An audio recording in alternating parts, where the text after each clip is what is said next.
An elderly mother visited her millionaire son, seeking help and hoping for a reunion. But what she discovered when she opened the door changed her life forever. The old bus, winding its way along the road, came to a stop in front of a neighborhood of immaculate streets and meticulously tended gardens. From her window seat, Mrs. Olivia gazed for the first time at the imposing gates of that place, leading to luxurious mansions that gleamed in a way entirely foreign to her. Her worn purse and humble dress stood in stark contrast to the spotless sidewalks, free of even a single dried leaf or the slightest trace of dust. Slowly, she stepped down from the bus as the driver watched her curiously, wondering what business this plainly dressed woman could possibly have in such an exclusive area.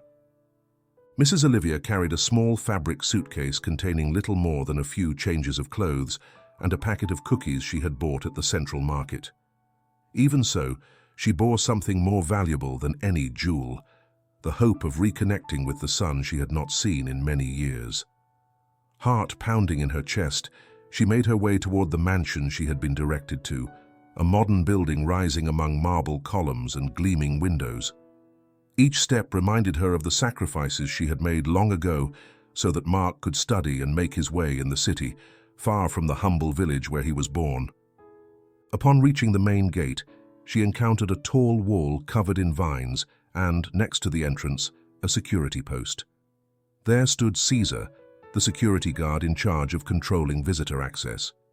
Mrs. Olivia greeted him with a kind smile and explained that she had come to see her son, Mark Garcia. Caesar looked at her in bewilderment, for the guest list and resident records only included Mark, his wife Jenna, and a few domestic staff. He responded politely, though his voice betrayed clear disbelief. "Ma'am, I'm sorry, but there's no scheduled visit under your name. Are you sure you have the right address?" Trying not to show any annoyance, Mrs. Olivia simply nodded. She pulled out a crumpled old piece of paper from her jacket pocket, where the exact address was written, and showed it to Caesar. With no other choice, he leaned in to look closely at the simple handwriting, repeating the name Mark Garcia with a watchful expression. He was about to make a call over the intercom, but Mrs. Olivia, anxious, interrupted him. "Please, son, let me through. I've come a long way, and I'm Mark's mother." Her words rang out powerfully in the silence of the guard post. Caesar blinked several times, surprised by the revelation. He had no idea how to react or what protocol to follow, since he had never heard that Mr. Mark had a living mother. In his mind, the family of the mansion's owner had always been a mystery, rarely spoken of. Yet the deep, honest gaze of that elderly woman made him question the official version. He decided then to contact Jenna, Mark's wife, right away to inform her of the situation and receive instructions. Meanwhile, Mrs. Olivia stood waiting, timidly looking around. From where she stood, she could see gardeners trimming roses and hedges, decorative fountains spraying crystal-clear water, and a long paved path leading to the imposing double doors carved from wood. For a moment, she felt out of place, well aware that her simple clothing and weary appearance did not fit in with such opulence. Moments later, the motorized gate opened with a soft buzzing sound, and Jenna appeared, an elegant woman with a distinguished air, walking briskly toward the security booth. Her clear eyes regarded the stranger, who claimed to be her husband's relative, with curiosity.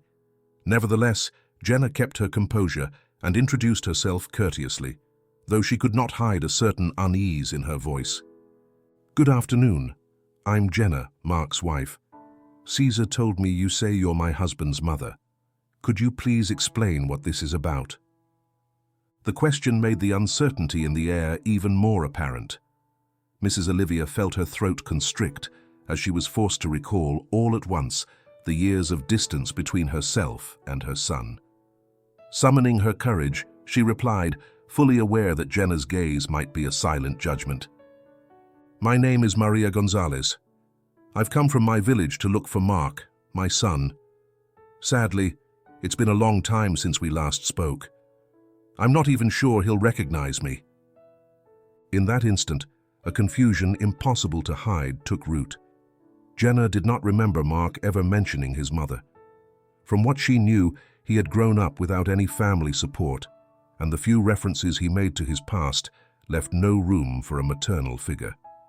With a furrowed brow, Jenna exchanged a disconcerted look with Caesar, who returned a gesture of equal surprise. After a few seconds of tense silence, Jenna decided to take action and opened the small pedestrian gate to at least allow Mrs. Olivia into the front garden. Not daring to go beyond polite formality, she simply said, "Come in, please. Wait here while I let Mark know." The impact of the unexpected visit lingered in the atmosphere.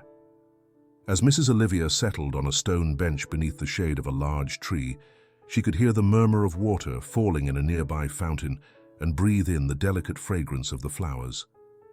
Above all, however, she sensed the mixture of strangeness and mistrust emanating from Jenna and the guard. This reunion she had so eagerly anticipated had suddenly turned into a challenge, reminding her of the immense gulf between her humble past and Mark's affluent life. Unsure how her son would react upon seeing her, Mrs. Olivia steadied herself and promised that, whatever happened, she would not regret taking this step. Inside the vast mansion, Jenna wrestled with disbelief and irritation. Why had Mark never spoken to her about his mother? Why would he ignore such a vital part of his family history? Unable to contain her curiosity, she glanced out the main window, which overlooked the garden. She saw the elderly woman sitting there with her hands clasped, gazing around nervously. Somehow, that sight moved her and made her wonder what secrets her husband's past might hold. Thus, Mrs. Olivia's arrival in that luxurious neighborhood was not only a reunion after years of absence, but also a catalyst for questions that threatened to shake the very foundations of Mark and Jenna's life. Neither of them suspected that the elderly woman's visit would be no mere passing event, but rather the first domino piece set to fall, rattling every pillar upholding that family. Sunset was painting the mansion's windows in warm hues when Mark appeared in the foyer, visibly unsettled. Jenna had urgently called him to explain Mrs. Olivia's unannounced arrival, but she barely got out a few words before he cut her off with a quick gesture of his hand. His eyes landed on the figure of the elderly woman, sitting in a corner armchair with her fabric bag between her knees. He could not hide the jolt of surprise that flashed across his face when he saw the mother he had not laid eyes on in so many years. Mark, wearing a suit and carrying a leather briefcase, had come back from a meeting that, judging by the sweat on his brow, must not have gone well. Upon meeting Mrs. Olivia's emotional gaze, he stopped dead in his tracks. Standing beside him, Jenna felt the tension almost crackle in the air, as though an invisible wall had suddenly gone up between this successful man and the humble old woman who watched him with a mix of affection and apprehension. To Jenna, the scene felt surreal, a family reunion about which she had never heard a single word. "Mom," Mark muttered in a trembling voice, trying to keep his composure as he approached. Yet his movements were stiff, almost forced. There was no embrace, no warm greeting, only a slight nod and a visible struggle to control his reaction. "Mark, son," Mrs. Olivia responded softly, attempting to stand to greet him. Her eyes filled with suppressed tears, and her hands trembled as she leaned on the arm of the chair. Instead of inviting her to sit in the spacious dining room or offering her something to drink, Mark set down his briefcase and turned to Jenna in an urgent tone. "I need to speak with my mother alone. I'll take her to a room in the back." His voice was loaded with nerves, and Jenna sensed a hint of embarrassment in every word.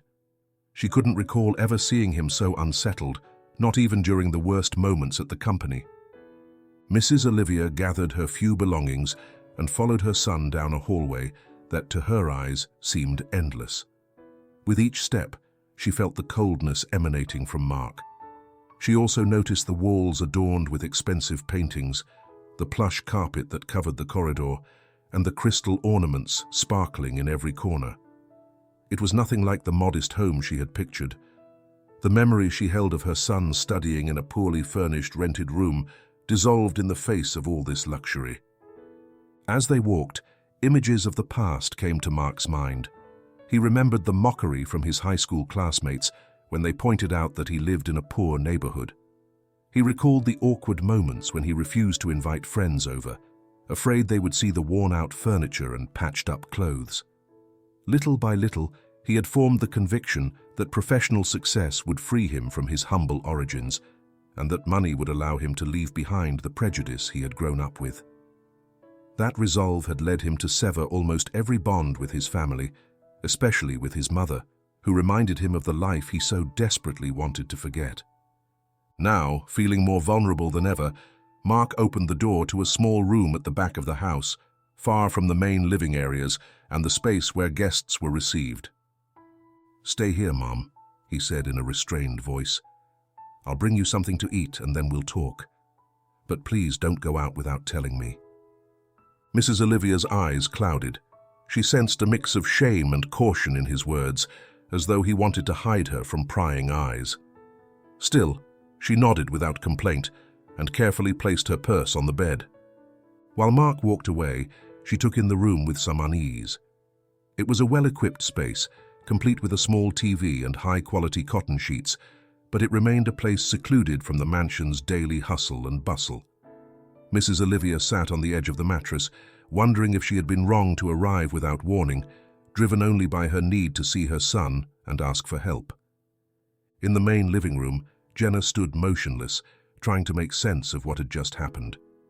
It had never occurred to her that Mark might be hiding something as significant as the existence of his own mother. How was it possible that he had never mentioned her? Questions piled up in her mind.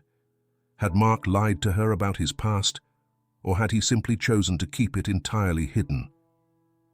When Mark returned a few minutes later, Jenna confronted him, her brow furrowed and her voice full of reproach. "Would you like to explain why I didn't know your mother was alive? I thought you grew up without any family." "It's not that simple," he replied, avoiding her eyes.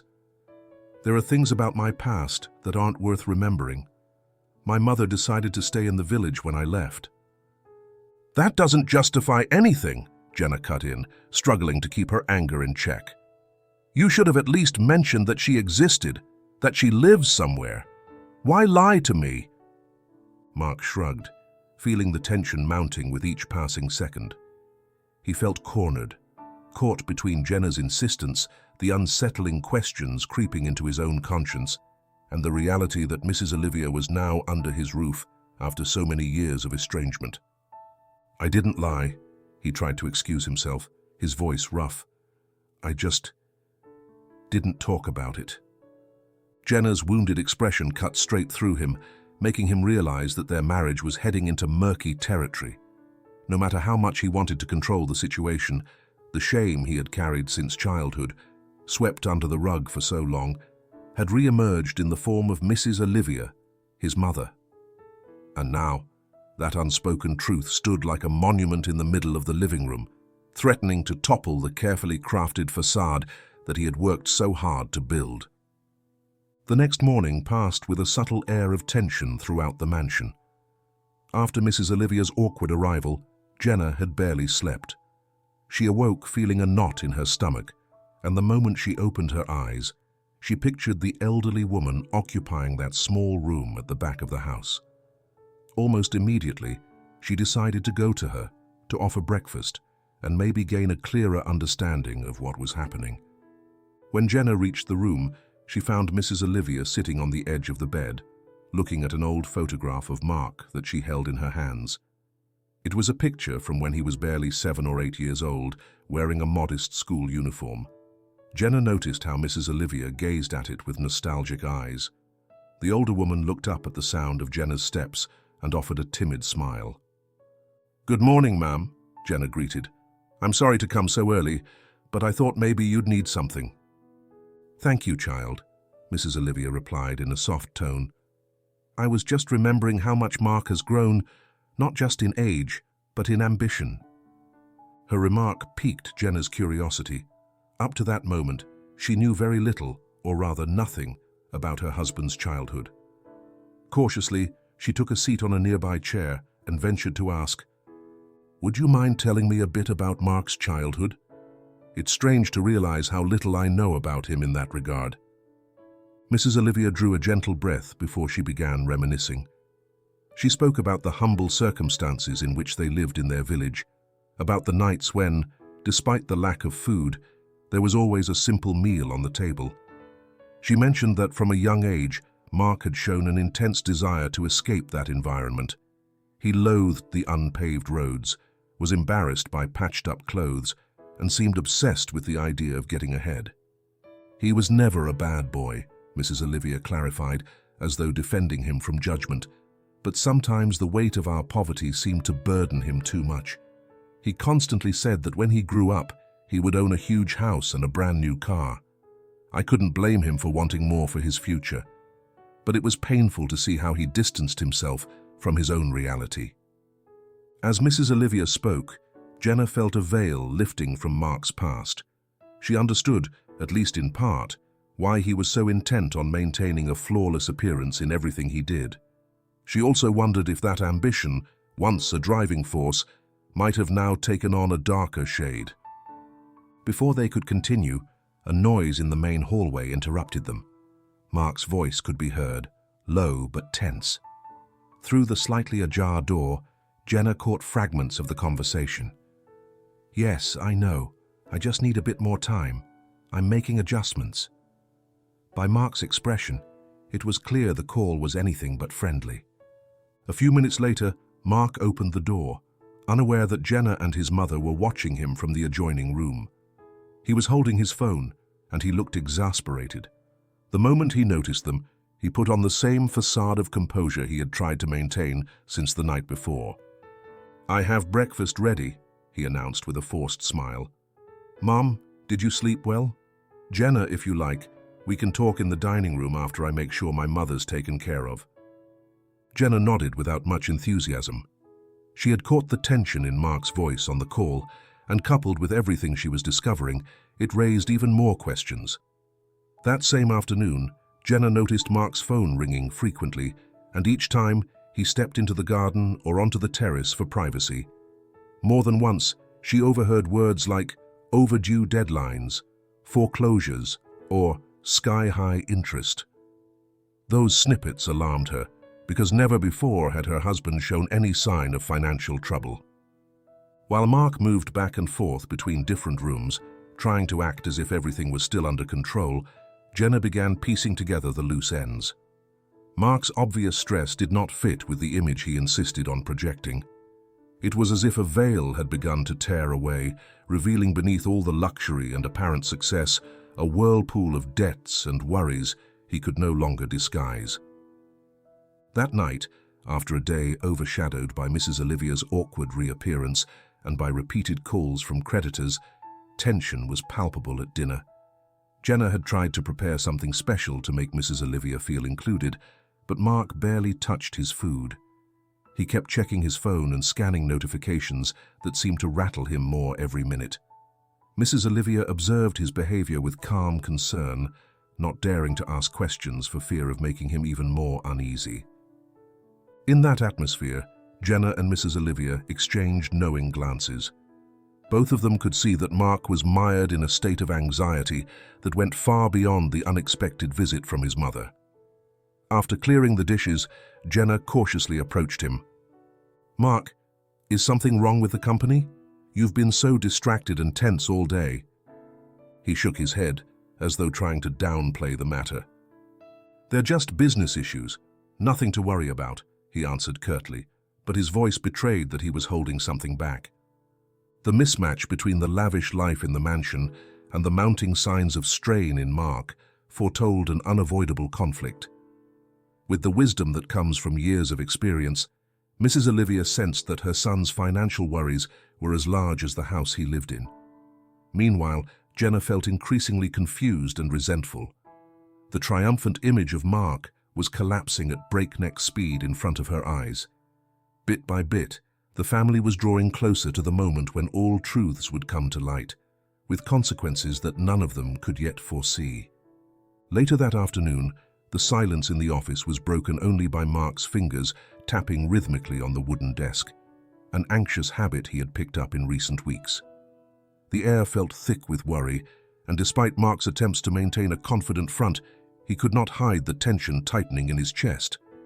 Suddenly, the door swung open without warning.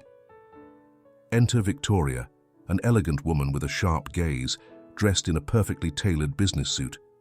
She moved with the self-assurance of someone used to closing deals and making pivotal decisions in the corporate world. The moment Mark looked up and recognized her, his expression darkened. He knew that the arrival of this principal investor did not bode well. Victoria never showed up casually. When she came in person, it meant she wanted straightforward answers. "I need you to show me this month's financial reports," Victoria demanded, skipping any kind of greeting. She set a portfolio on the desk and frowned. "I've heard rumors of excessive spending and accounts that don't add up. I've also seen some unusual bank transactions." Mark leaned back in his chair, trying to appear calm, but his breathing was unsteady. He had been putting off this conversation with excuses and promises of detailed reports soon. Yet the pressure had become suffocating. He knew Victoria did not beat around the bush, and as the main partner, she had every right to request all the information she wanted. "There's nothing to worry about," he replied in a forcedly polite tone.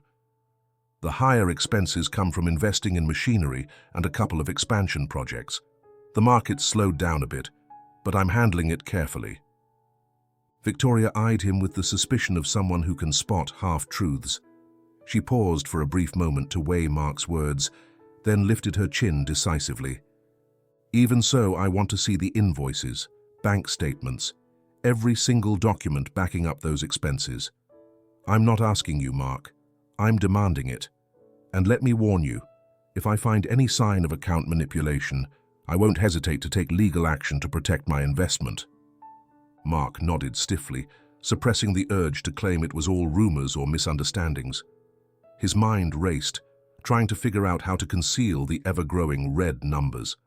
The debts he had taken on with various creditors, along with sky-high interest rates, threatened to derail everything. While the tense confrontation played out in the office, Mrs. Olivia made her way slowly down the hallway toward the garden. She had decided to step outside for some fresh air, hoping to clear her head of the worries that had weighed on her since her arrival.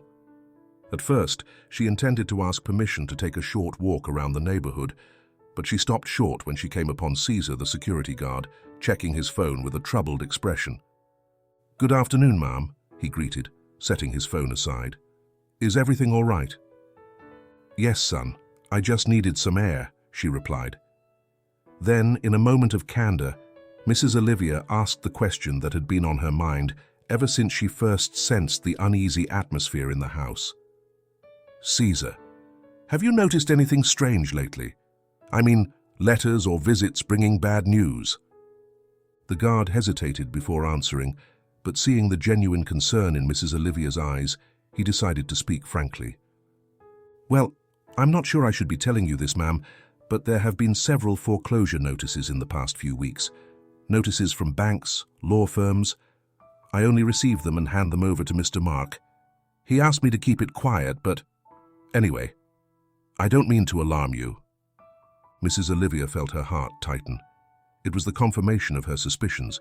Not only was her son hiding her away, but the fortune she had believed unshakable now hung by a thread. Letting out a sigh, she thanked Caesar and continued on her way to the garden, struggling to maintain her composure. Meanwhile, inside the mansion, Jenna was finishing up a review of a couple of household accounts and made her way to Mark's office door. She hesitated before entering, listening to the raised voices of Mark and Victoria inside. But her concern for her family's stability pushed her to knock quietly and peek in. One look at Victoria's stern features and Mark's tense face told Jenna immediately that her suspicions of something serious went far beyond a mere delay in payments. As soon as Victoria left, Jenna approached her husband carefully. "Do you want to tell me what's really going on? Ever since your mother arrived, you've been more on edge and jittery than ever. And that woman, is she your business partner?" She seemed to be demanding a full account of everything. Mark looked at her with a mix of shame and irritation. He felt backed into a corner from every direction. Victoria and her legal threats, his mother discovering how fragile his situation had become, and Jenna's growing worry. Yes, she is, he admitted, rubbing his temples. Victoria is the main investor in my company, and she needs to see the numbers in order, that's all. Don't worry. But Jenna was not the least bit reassured. She knew Mark well enough to see that his gestures and his eyes revealed a stress she had never witnessed in him before. That very night, after bidding Victoria goodbye and locking up the mansion, Jenna lay awake late into the night, mentally going over the signs she'd been ignoring for some time now. The excessive household spending, the ongoing renovations, the extravagant gifts. Clues that, when taken as a whole, pointed to an impending financial disaster. Thus, the atmosphere in the mansion grew more and more tense. Both Jenna and Mrs. Olivia sensed that Mark's facade of abundance was teetering like a house of cards on the brink of collapse. And as the night wrapped the house in an unsettling silence, each of them understood that the looming shadow of debt threatened to tear down the perfect image the prodigal son had worked so hard to build. Dawn's early light found Mrs. Olivia looking dejected. She had spent the night turning over the same thought. How could she help Mark if he was determined to deny everything? Her maternal instinct whispered that the situation was more serious than she feared. She recalled with a shiver Caesar's words about foreclosure notices and Victoria's demands for financial reports. Yet she also remembered the cold way Mark had reacted to her very presence. That morning, Mrs. Olivia sat on the edge of the bed in the modest room where she was staying and picked up her old cell phone, one of those devices that barely functioned for calls and messages. With trembling hands, she looked for the number of her other son, Rick, whom she had not seen in several months, though they spoke from time to time on the phone. Rick and Mark shared Mrs. Olivia as their mother, but they did not have the same father. Even so, they had spent part of their childhood together before Mark left in search of opportunities. She dialed the number, and after a couple of rings, Rick answered with a warm, "Mom?" Upon hearing his voice, Mrs. Olivia felt a lump in her throat, but she managed to speak. "Son, forgive me for calling so early. I'm in the city, at your brother's house." For several minutes, Mrs. Olivia recounted everything that had happened since her unexpected arrival. She spoke of Mark's distant demeanor, the uneasy looks, and the financial worries that hung in the air like a heavy cloud. She kept the most painful details to herself, but made it clear to Rick that she feared her eldest son was on the brink of serious trouble. "He's been acting so strangely. He barely speaks to me, and I sense only tension around him.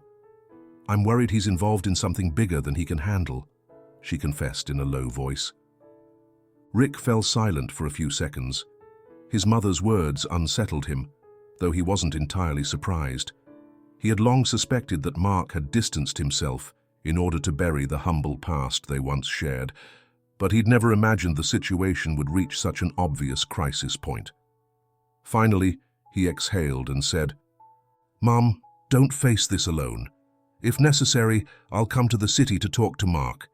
Maybe someone needs to confront him, even forcibly, so he understands he can't just turn his back on the family." Mrs. Olivia had no chance to reply because she heard someone approaching down the hall. She quickly said goodbye to Rick, promising to keep him informed of any news. She put the phone away and tried to steady herself. But it was too late. Mark, with an aggressive expression, stood at the doorway, looking at her with a mixture of fury and confusion. "Who were you talking to about our affairs, Mom?" he demanded in a chilly tone. Mrs. Olivia couldn't answer right away. Her silence told Mark the truth. "You called Rick?" he went on, his indignation rising. When Mrs. Olivia nodded, her son let out a snort. "I told you not to interfere in matters that don't concern you, much less bring Rick's name into my home." His voice echoed in the small space. Mrs. Olivia felt a painful knot form inside her. She had never seen her son so angry, and certainly not with her. "But son, if things are going badly, Rick could help," she tried to explain, her outward composure cracking with every syllable. "I don't need his help," Mark shouted, stepping forward. "I don't need him, or you, or anyone else questioning how I handle my affairs." Just then, Jenna appeared behind Mark's shoulder, alarmed by the shouting. The scene was jarring, Mrs. Olivia, her gaze brimming with tears, and Mark, red with anger. "What's going on here?" Jenna asked, frowning. "Who's Rick?" The instant she said that name, Mark's fury seemed to manifest itself as a sullen silence. He looked away, aware that by raising his voice, he had inadvertently revealed the existence of a half-brother Jenna knew nothing about. The surprise on his wife's face was unmistakable, and the initial confusion quickly gave way to a flood of questions. "Who is Rick?" Jenna repeated, now sounding both incredulous and angry. "You have a brother you never told me about?" Mark tried to form a reply, but no coherent words came out. He was torn between the anger he felt toward his mother for having called Rick and the shame of unveiling yet another chapter of his life he had kept hidden for years. "Yes, Jenna. Rick and I share the same mother," he finally admitted, his voice tense. "But that doesn't matter. He has nothing to do with us or this house." Jenna's face reflected her shock. The woman who believed she knew all the important details about her husband's life now realized he had hidden family ties and old grudges. Her mind filled with unanswered questions. Why had Mark kept this secret? What was the backstory of this broken relationship with his half-brother? Meanwhile, Mrs. Olivia, head bowed, regretted having triggered that confrontation, though in her heart she knew it was inevitable. Rick and Mark had grown up together as children, but after Mark left, the gap between them opened up like a wound that never fully healed. It was clear that merely mentioning Rick unleashed Mark's deepest emotions: guilt, anger, shame. The argument did not escalate further, but it left the atmosphere more tense than before. Jenna kept throwing incredulous looks at Mark, demanding explanations he seemed unwilling to give, while Mrs. Olivia stayed silent, afraid that any word might add more fuel to the fire. Inwardly, she hoped that in time, perhaps with Rick's arrival, they would all finally face the truths Mark had spent years burying beneath a show of luxury and appearances. That morning would forever be marked as the moment when a dormant subplot came to life. The story of a half-brother seeking his place and of a man who, in his quest to escape his roots, had hurt his family in ways that remained to be discovered. Afternoon settled slowly over the mansion, painting the sky in orange and pink tones. Jenna had decided to improvise a small family dinner, hoping to dispel the tension haunting every corner of the house since Mrs. Olivia's arrival. It wasn't a large gathering by any means. She merely wanted to create a welcoming atmosphere so that Mark and his mother could share a quiet moment and perhaps reconcile some of their differences. The dining room, lit by a warm hanging lamp, was simply but tastefully arranged. Jenna laid out a cream-colored tablecloth, porcelain plates, and crystal glasses. Soft music played in the background at an almost imperceptible volume. Still, the mood remained uneasy. Mark was lost in his thoughts, glued to his phone, while Mrs. Olivia wore a look of quiet concern. Jenna, for her part, tried to mask her nerves, thinking about the awkward revelation concerning Rick, Mark's half-brother, and all the secrets that seemed to swirl around her husband. Once seated at the table, Jenna served a light vegetable soup, followed by a fragrant stew. The aroma should have been comforting, but the diners took their first bites with some hesitation. Mark avoided eye contact when his mother smiled at him, as though he feared Mrs. Olivia's mere presence might pierce the fragile shield of silence he had built around himself. As the minutes passed, Mrs. Olivia attempted to strike up a cordial conversation, asking Jenna about her day-to-day life and about little Tommy, her grandson, who by then was already asleep in his room. Jenna responded kindly, grateful that at least Mrs. Olivia was trying to talk. Yet she spoke carefully, worried that any comment might trigger Mark's ever-growing sensitivity. "Megan, it must have taken a lot of effort for you to get this far, my dear," Mrs. Olivia said softly. "I don't just mean the distance between the village and this city, but the lifestyle you lead. I imagine my son's work has been very demanding." Jenna nodded, trying not to show her growing unease. She knew Mark had built a business empire, yet she knew nothing about how his finances had started, something she now felt an urgent need to understand. She took a sip of water and looked cautiously at Mrs. Olivia, suspecting that the old woman might reveal certain details about her son's past. It was then that Mrs. Olivia, without any ill intention, mentioned something that fell like a bolt of lightning into the silence. Of course, Mark did well after selling those family lands. It was tough at first, but with that money, he managed to start his projects.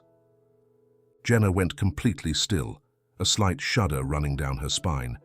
She knew Mark's version of how he had begun his business ventures, but never once had he spoken about selling any family property. Suddenly, every fear she had felt was heightened. What else was Mark hiding? "Selling the family lands?" she murmured, struggling to contain her astonishment. "Which lands?" Mark, who had been sitting in tense silence until that moment, reacted with abrupt harshness. He dropped his napkin onto the table and glared at his mother. Even his knuckles gripping the edge of the chair had gone white. "Mom," he warned, his voice low, "this isn't the time to talk about that." Mrs. Olivia blinked, unaware of the gravity of her words. She was convinced Jenna, as Mark's wife, already knew those details. With a gentle gesture, she tried to soothe her son. "Oh, Mark, I was only saying that's how you began to raise your capital," she explained, sounding conciliatory. "I'm not saying anything bad, just telling the truth." A flare of tension lit Mark's eyes. He jumped to his feet, pushing his chair aside with a jerk. The scrape of the chair on the floor startled Jenna, and the glasses trembled for a moment on the table. "Enough!" he exclaimed. "I don't want to talk about this anymore. Just finish eating, please." Jenna stared at him, trying to process what had just happened. Mark's burst of temper only reinforced her growing certainty that something murky lay behind the sale of those lands. Feeling distressed and uneasy, she wondered how much of what she had considered her husband's legitimate success was actually the result of desperate or unjust maneuvers. The rest of dinner passed under a cloud of silent, unspoken reproach.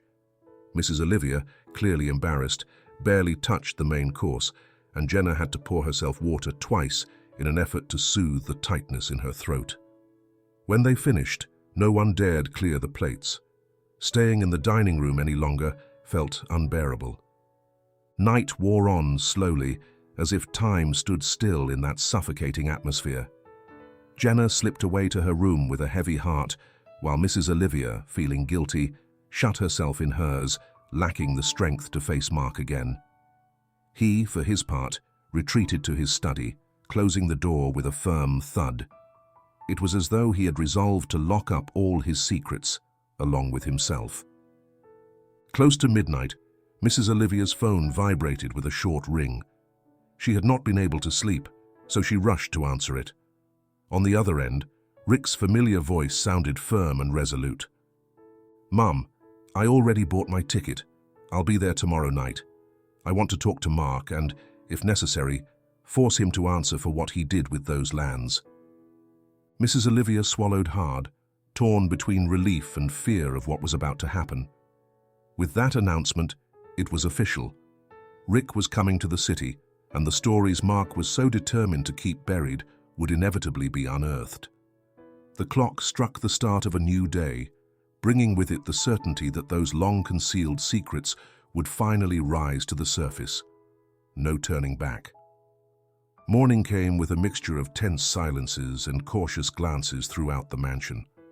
Mark had left early, claiming he had an unpostponable meeting, and Mrs. Olivia wandered through the house, trying not to get in Jenna's way or that of the staff, who seemed oblivious to the family's problems. Jenna, meanwhile, busied herself with various household tasks, although her mind kept replaying the memory of the previous night's dinner argument. She wondered, her heart heavy, how the family dynamic might change once Rick arrived in the city. It happened sooner than expected. In the middle of the afternoon, they heard the thumping of suitcases at the entrance, and the firm voice of Caesar, the security guard, sounded somewhat wary. "Excuse me, sir. Do you have an appointment or permission to enter?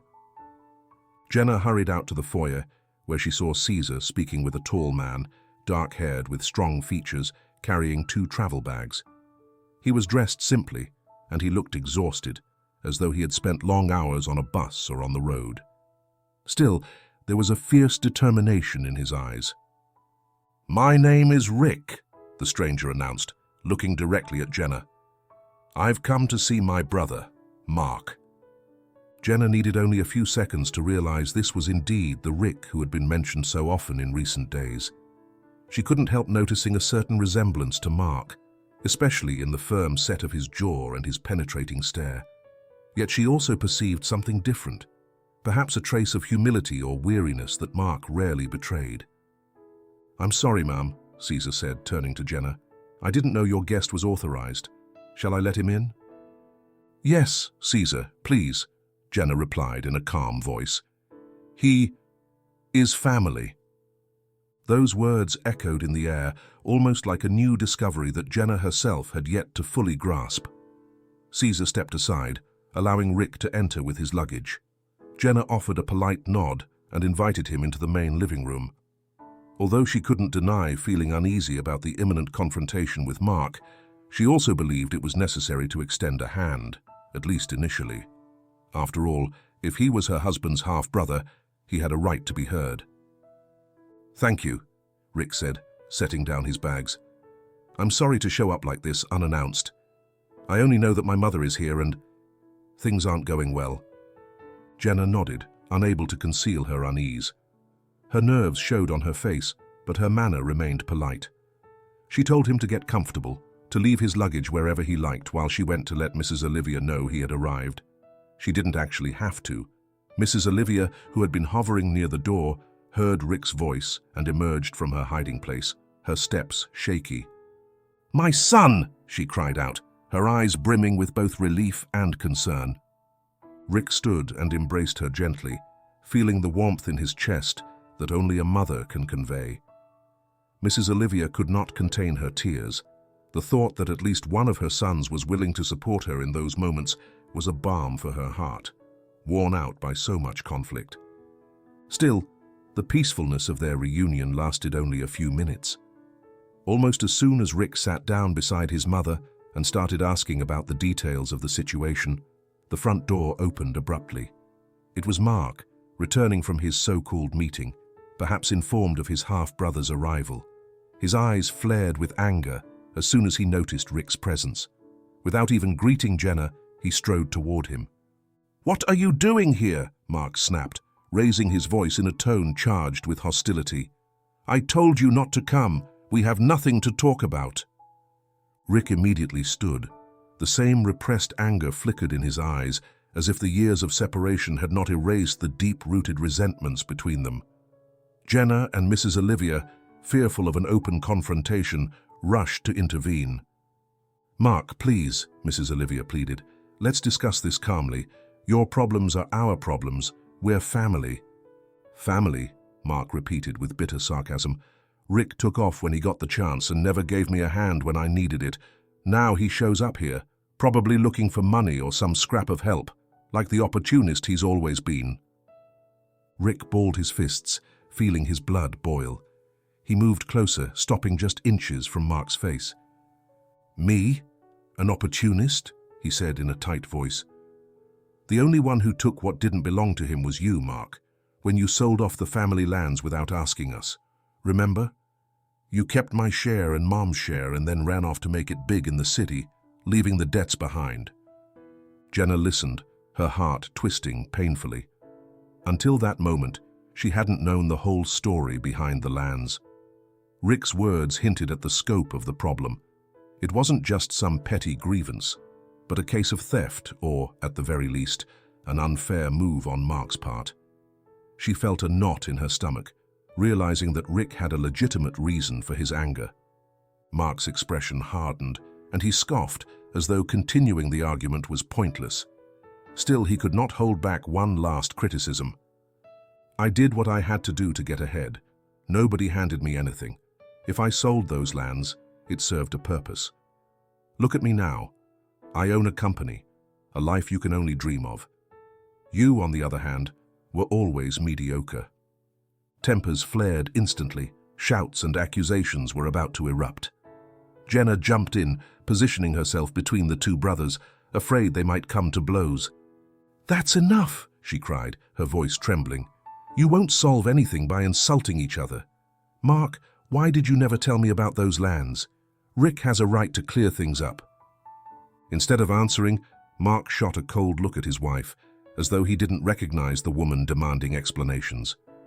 Meanwhile, Mrs. Olivia spoke in a pleading murmur, trying to calm the situation. "Please, my sons, don't forget we've always been a family. Maybe a separated one, maybe distant, but blood is blood." The old woman's words seemed, if only for a moment, to cool the fiery tension.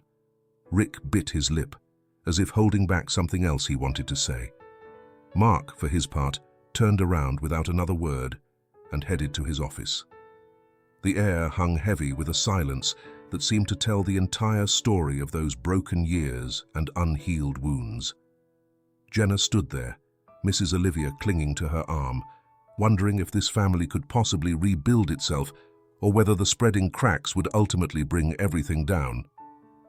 The next dawn found Mark wide awake, unable to sleep. The night hours had dragged on, weighed down by the confrontations with Rick and the presence of Mrs. Olivia, factors that threatened to reveal his true origins to everyone. Even so, he couldn't afford to appear fragile that morning. He had a meeting with potential investors and had to maintain the image of a strong, successful businessman. Bright and early, he hurried along the corridors, giving instructions to the staff to ready the main room. He ordered fresh flowers in the vases, a light breakfast to be set out, and made sure everything looked immaculate. His footsteps echoed urgently, his gaze darting from one spot to another, meticulously searching for any hint of disorder or negligence. Watching from the end of the hallway, Jenna picked up on a strange urgency in Mark's demeanor, almost one of desperation. She recalled the previous days, the arguments, the shouting, Rick's accusations. Everything suggested that Mark's empire was on the verge of collapse. And yet, there he was, dressed in a flawless dark suit, feigning a self-assurance that, to her eyes, appeared more fragile than ever. A short while later, the investors arrived. It was a small group of middle-aged men and women, accompanied by Victoria, who looked as elegantly poised as ever. The foyer filled with polite greetings and handshakes, while Mark flashed the well-rehearsed charm that had served him so well in the business world. He invited them into the sitting room, where he had laid out folders with information on future projects, growth projections, and other promises that were starting to lack real substance. From her seat in a corner, Jenna noticed the tension that took hold the moment Victoria asked about the accounting reports and the annual balance sheets. The main investor had adopted a polite, almost formal tone, but impatience was plain in her eyes, impatience she wasn't bothering to hide. "Mark, I hope this meeting will clearly show how you plan to restore the company's profitability," Victoria said, crossing her legs and locking her gaze on him. "If you don't provide me with the financial statements in a reasonable time frame, I'll have to withdraw my investment. I believe I've warned you enough about this." Mark swallowed discreetly. He nodded, feigning confidence, and pulled out a set of documents from a briefcase, papers he had barely managed to organize in the wee hours of the morning. He promised a more complete report during the week, once again using his persuasive skills to quell the other investors' doubts. Even so, his tone was more uncertain than usual, and a few of those present exchanged wary glances at the overly general explanations. While the meeting continued, Mrs. Olivia wandered around the ground floor, taking care not to intrude. She had heard rumors of this important gathering and understood that it might either resolve or worsen Mark's predicament. Without meaning to, she stepped into the adjacent office, a room usually kept locked, but which someone had forgotten to secure that day. Inside, in the light filtering through the curtains, Mrs. Olivia found a mess of papers, invoices, envelopes, and bank statements. She moved forward with uneasy steps, unsure if she should be snooping around in private documents, but one phrase jumped out at her from a payment notice. Past due debt notification. The old woman picked up the envelope, hands trembling, and read its contents. It detailed a massive amount of money owed, along with the threat of legal action if payment wasn't made by the stipulated date. Her heart constricted, Mrs. Olivia rummaged through the rest of the papers, bank statements showing negative balances, receipts for high-interest loans, warning letters. It all confirmed what she had suspected ever since she arrived. Mark's fortune was not just wobbly, it was at a critical tipping point. She realized her son had struggled to hide that financial abyss by posing as a prosperous man. Meanwhile, in the main living area, Jenna watched Mark speed through his pitch to the investors. He spoke of possible mergers, new market strategies, and strategic partners. She could sense a deep desperation underlying every word. In the past, she would have admired her husband's eloquence, but now it felt like a survival act, teetering on the edge of the unreal. Victoria, ever vigilant, leaned back in her chair and folded her arms. "Give me a deadline, Mark," she stated. "I'm not about to invest blindly. I want clear balance sheets and a feasible payment plan. Otherwise, I'll have no choice but to take legal action." Mark, his expression tense, promised to deliver everything in less than 10 days. For a moment, Jenna thought her husband would crack under the weight of so many expectant eyes. Yet he remained steadfast, as though some inner force compelled him to keep up appearances to the bitter end. The meeting ended with the investors hurrying out, leaving behind a stifling atmosphere.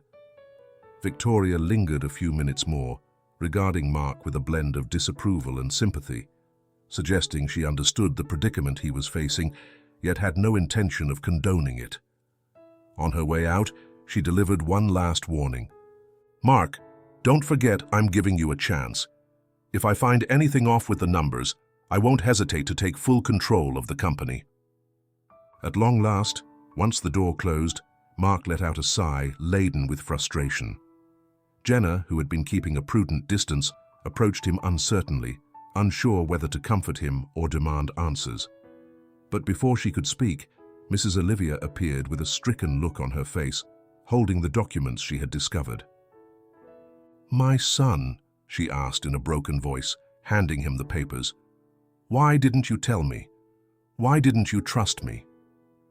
Mark glared at her with restrained anger, snatching the documents away as though they were something dangerously incriminating that no one else should see.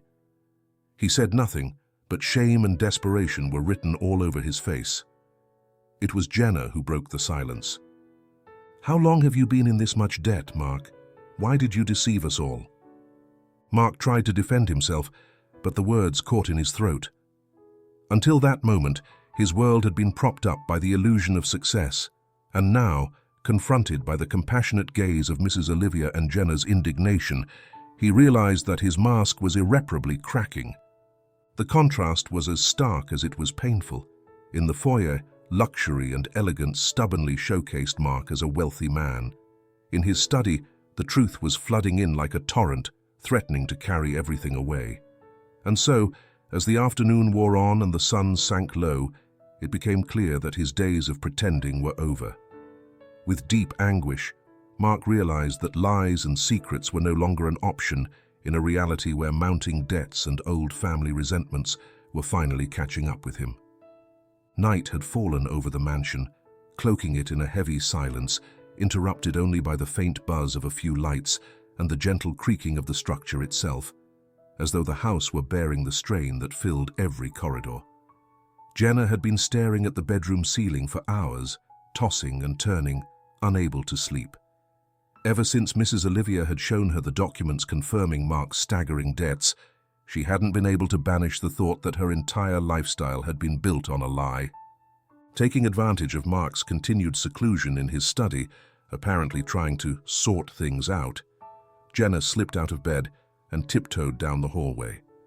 An intense urge drove her to seek answers. Until now, she had hoped her husband would have a reasonable explanation for these debts, or that it was all some accounting mistake. But Mark's increasingly evasive manner made her suspect the reality was far worse than she feared. Reaching the office door, Jenna carefully turned the handle. It was unlocked, an unusual lapse for Mark, who was typically very strict about the privacy of his files. The room lay in semi-darkness, lit only by a thin beam from the street lamp outside that drew long shadows across the desk and the shelves laden with folders. Jenna advanced slowly, feeling that each step carried her further into forbidden territory. She approached Mark's desk, where she found a clutter of invoices and envelopes piled up. Many bore stamps reading "overdue payment" or "foreclosure notice," and some of the folders included bank statements with crippling interest rates. Her heart sank as she read words like mortgage, refinancing, and additional loan. Everything suggested that the money Mark flaunted at receptions and through his lavish lifestyle wasn't truly his, but belonged to various lenders and creditors keen to collect every penny. A mixture of horror and sadness overcame Jenna as she grasped the scale of the problem. Over the years, Mark had meticulously orchestrated this facade: the mansion, the luxury cars, business gatherings, and a private education for Tommy.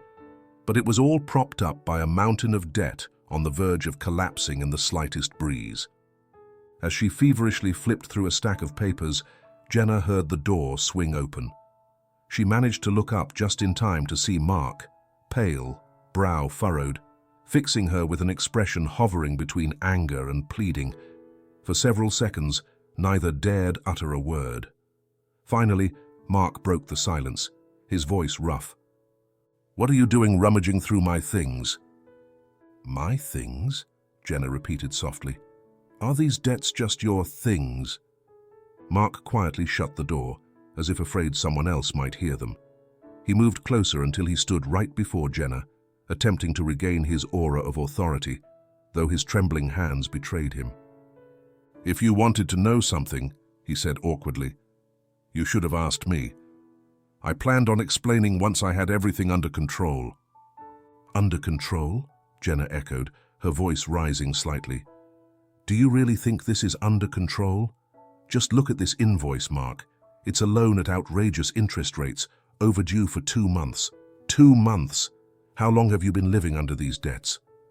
Mark pressed his lips together, aware that he could no longer lie to his wife. He leaned back against his desk, dropping his gaze to avoid Jenna's scrutiny. After a moment, he finally decided to reveal at least part of the truth. "It didn't happen overnight. I started taking small loans to improve the business and invest. Then, when things got rough, I had to refinance, borrow more to pay off earlier debts, and little by little, it spiraled out of control." A chill ran through Jenna at his words. Each sentence Mark spoke confirmed that the prosperous life they had showcased was just an illusion. Her eyes filled with tears, but she swallowed hard to keep from breaking down in front of him. "Why did you keep it from me?" she asked, voice trembling. "I'm your wife, Mark. You needed to tell me what was happening before it got this far." "I didn't want to worry you," he mumbled, regret flickering in his eyes. "I was afraid you'd lose faith in me. I knew that if I told you the truth, you'd stop believing in me and everything we've built." A searing silence took hold of the office. Jenna, still holding the stack of bills, looked at him with a mixture of anger and pity. She recalled the image she'd always had of Mark, an ambitious yet confident man who had supposedly risen above his humble beginnings through hard work and talent. Now she realized that not only had he never truly escaped that past, he had tried to bury it beneath crushing debts. "Mark, I don't know what to think," she said, holding back tears. "The man I married wouldn't have lied to me like this. You've put our finances, our entire stability, at risk, and you didn't even have the decency to talk to me about it." "I did it for us, for the family," he pleaded, his tone riddled with desperation. "To give you the life you deserve, so I'd never have to face the poverty I hated again." In that moment, Jenna felt something inside her break. That explanation, which might once have sounded almost romantic, now seemed like a cruel taunt. She hadn't married Mark for his money, but rather for the love and trust she believed existed between them. Discovering now that their entire life was built on loans and illusions plunged her into a bottomless chasm of uncertainty. "I'm not sure I can believe you anymore," she whispered, taking a step back. "I don't know if anything in our relationship is real." Mark's face filled with panic. He tried to place a hand on Jenna's arm, but she pulled away, refusing his attempt at comfort. Her choice to keep her distance was clear. As long as Mark did not demonstrate total honesty, their marriage would continue to teeter on the brink. "I need time," Jenna said quietly, never raising her voice. "Time to process all this and decide if it's worth staying with you. Don't come after me, Mark. Not until you're ready to tell me the whole truth." With those words, she turned and left the office. Mark remained there, frozen, surrounded by the scattered documents that revealed his downfall. That night sealed the fracture that had long been building. The mask concealing the image of a successful man had fallen away, revealing a person capable of anything to hide his past, even deceiving the one he claimed to love. The next day, in one of the least frequented rooms, Mark was sunk in his thoughts, removed from the usual bustle of the house. He hadn't slept at all, tormented by his argument with Jenna and Rick's accusations. His eyes showed exhaustion, and his mind replayed over and over flashes of childhood memories he believed he had buried for good. In a flashback, Mark saw himself as a 14-year-old boy coming home from school to his old neighborhood, where dirt roads and makeshift houses stretched along the streets.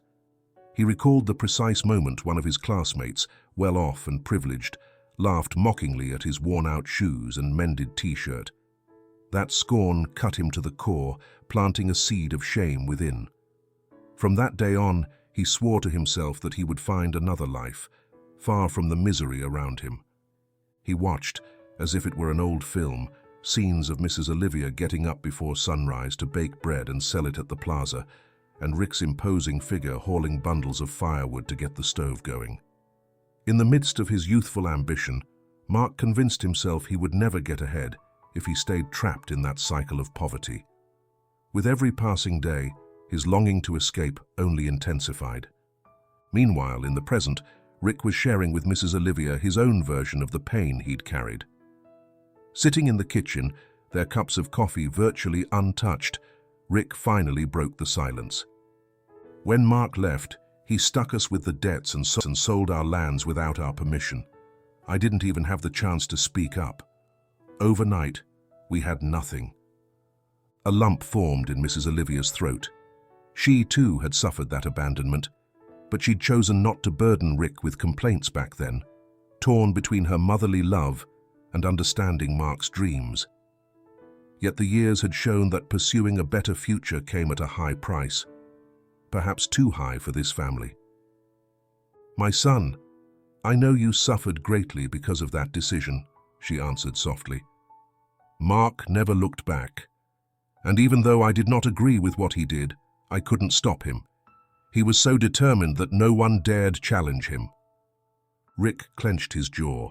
He felt the bitterness of resentment welling up inside him, but the pained expression on his mother's face reminded him that she, too, had been a victim of Mark's unbridled ambition. So, he made a silent vow. Whatever else happened, they had to stay united if there was any chance of salvaging this family. Elsewhere in the house, Mark had locked himself in his study with nothing but a small box of keepsakes he'd kept in the bottom of a closet. Inside were photos from his childhood in the village, many showing a shy-looking Rick and the thin frame of Mrs. Olivia, always working tirelessly. One photo in particular caught his eye. Mark, still just a teenager, proudly holding a modest spelling bee trophy. He was smiling with an innocence long lost. That trophy, worth only a handful of coins, now brought a wave of guilt crashing down on him. Mark rested his forehead on his hand, squeezing his eyes shut. He felt trapped in a maze of remorse. The silence he'd shown Jenna, his betrayal of Rick, his pride toward Mrs. Olivia. Now the consequences were tangible. Jenna had left him, Rick was accusing him of cheating his own family, and the mansion itself felt like an unsteady ground where the foundations groaned with every new revelation. Meanwhile, Jenna was facing a different but equally painful trial.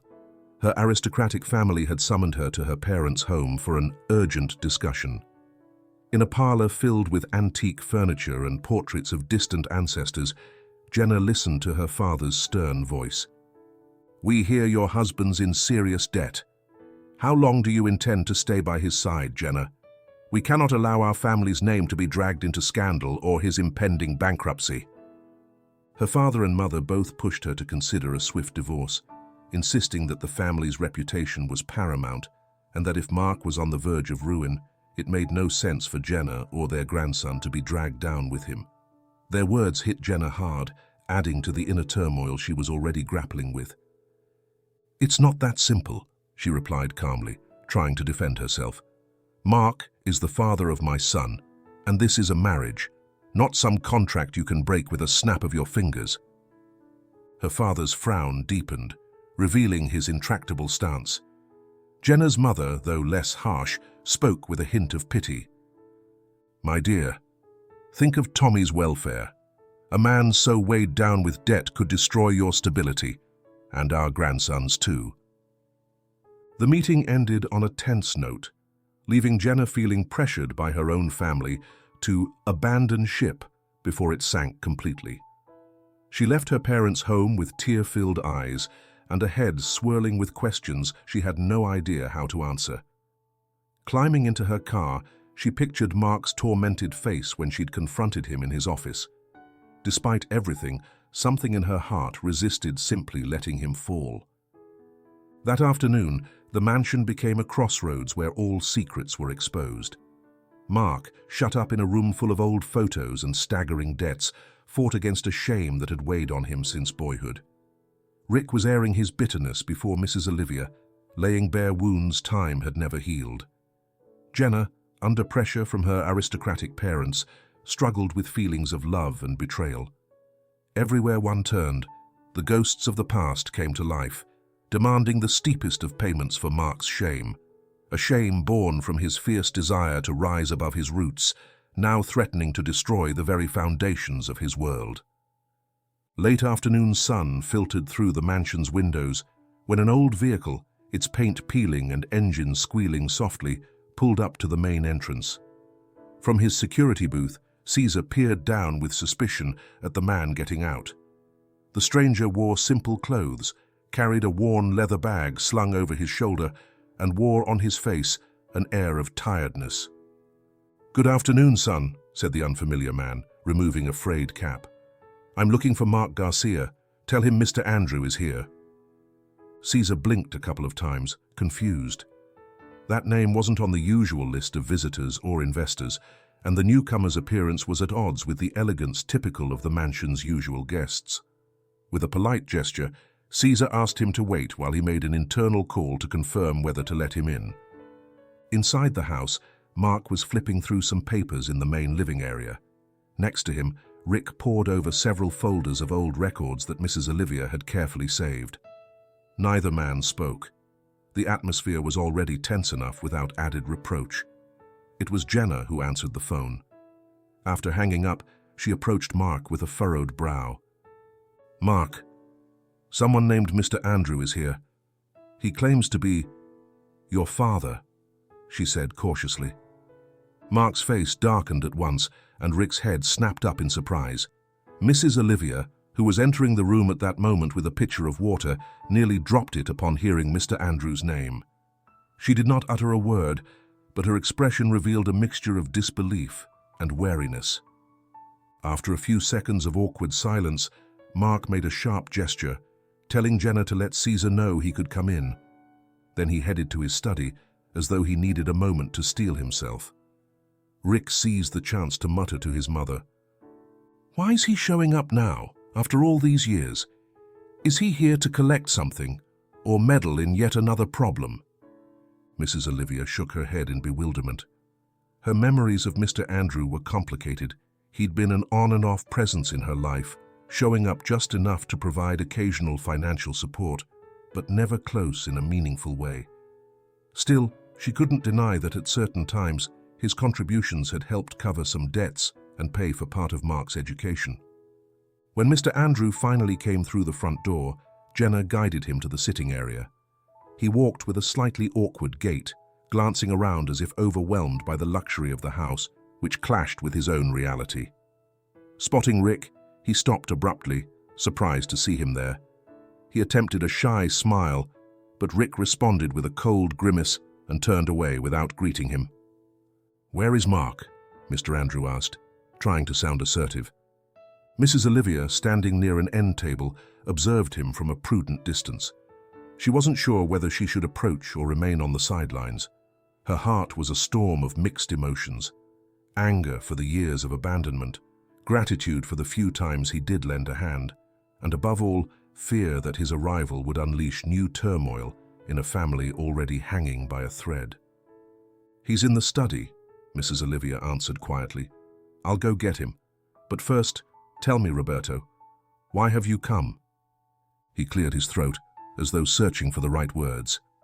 "I heard you're unwell, Maria, and I also heard Mark is in financial trouble.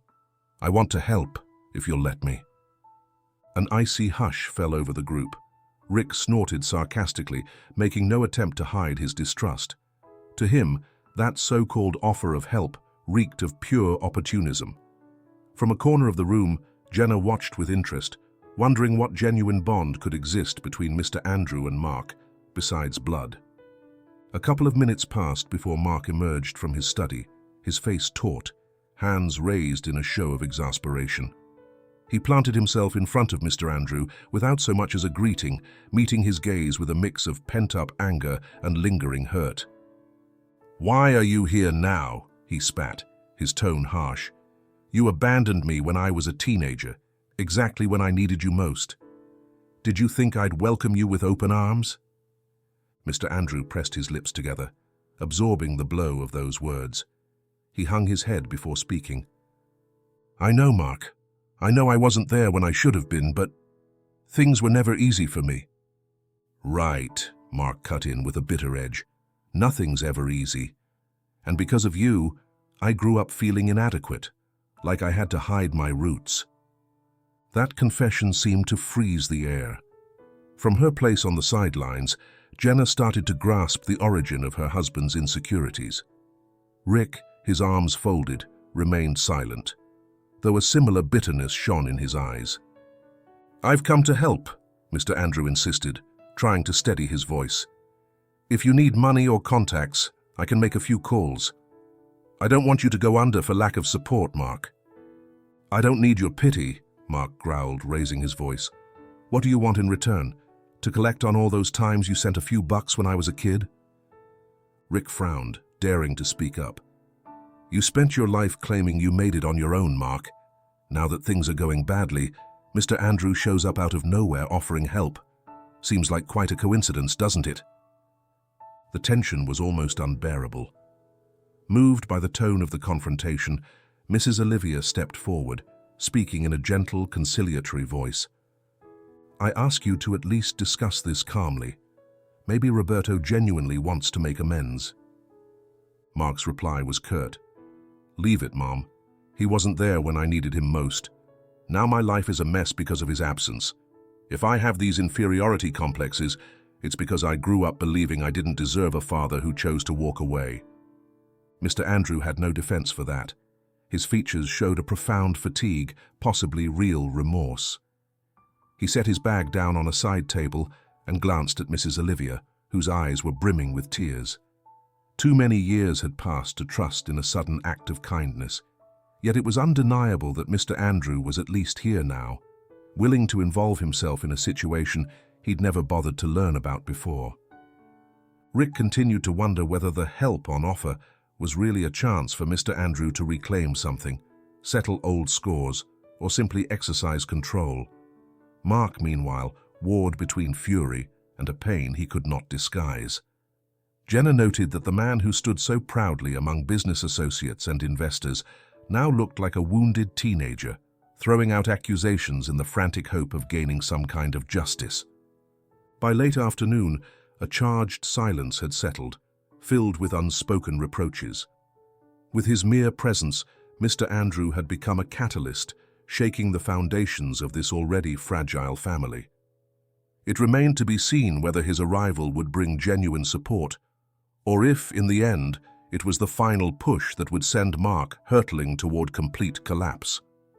The splashing of the mansion's main fountain broke the afternoon hush, water cascading ceaselessly in a constant murmur.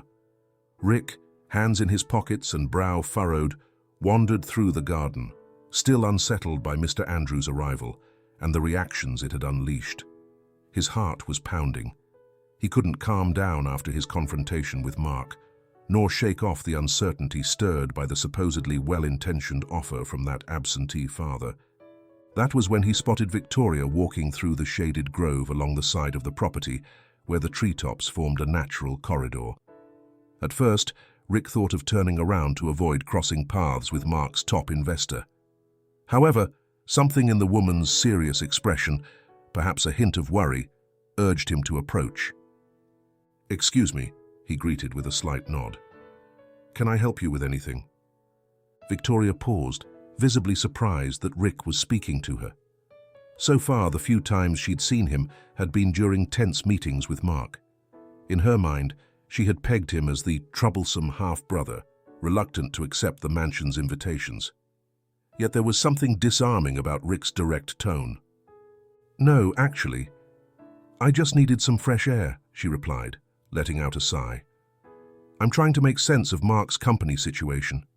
The numbers don't add up and I can't afford to lose my investment." Rick nodded, guessing Victoria was referring to the debts and postponed dealings that weighed so heavily on Mark.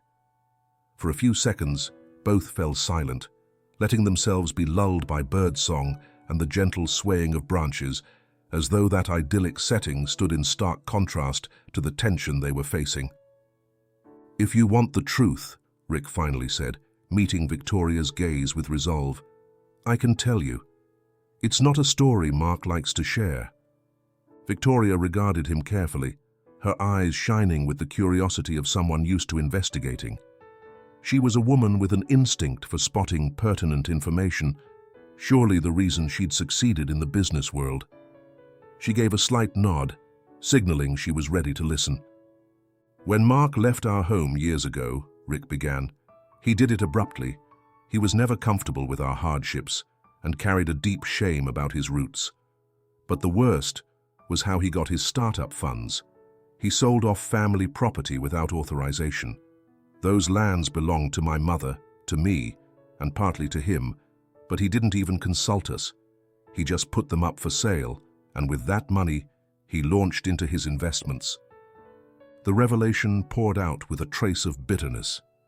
Rick felt the old frustrations stirring up again, the long arguments with Mrs. Olivia, the helplessness of seeing how overnight they were left without that plot of land that had taken several generations to establish.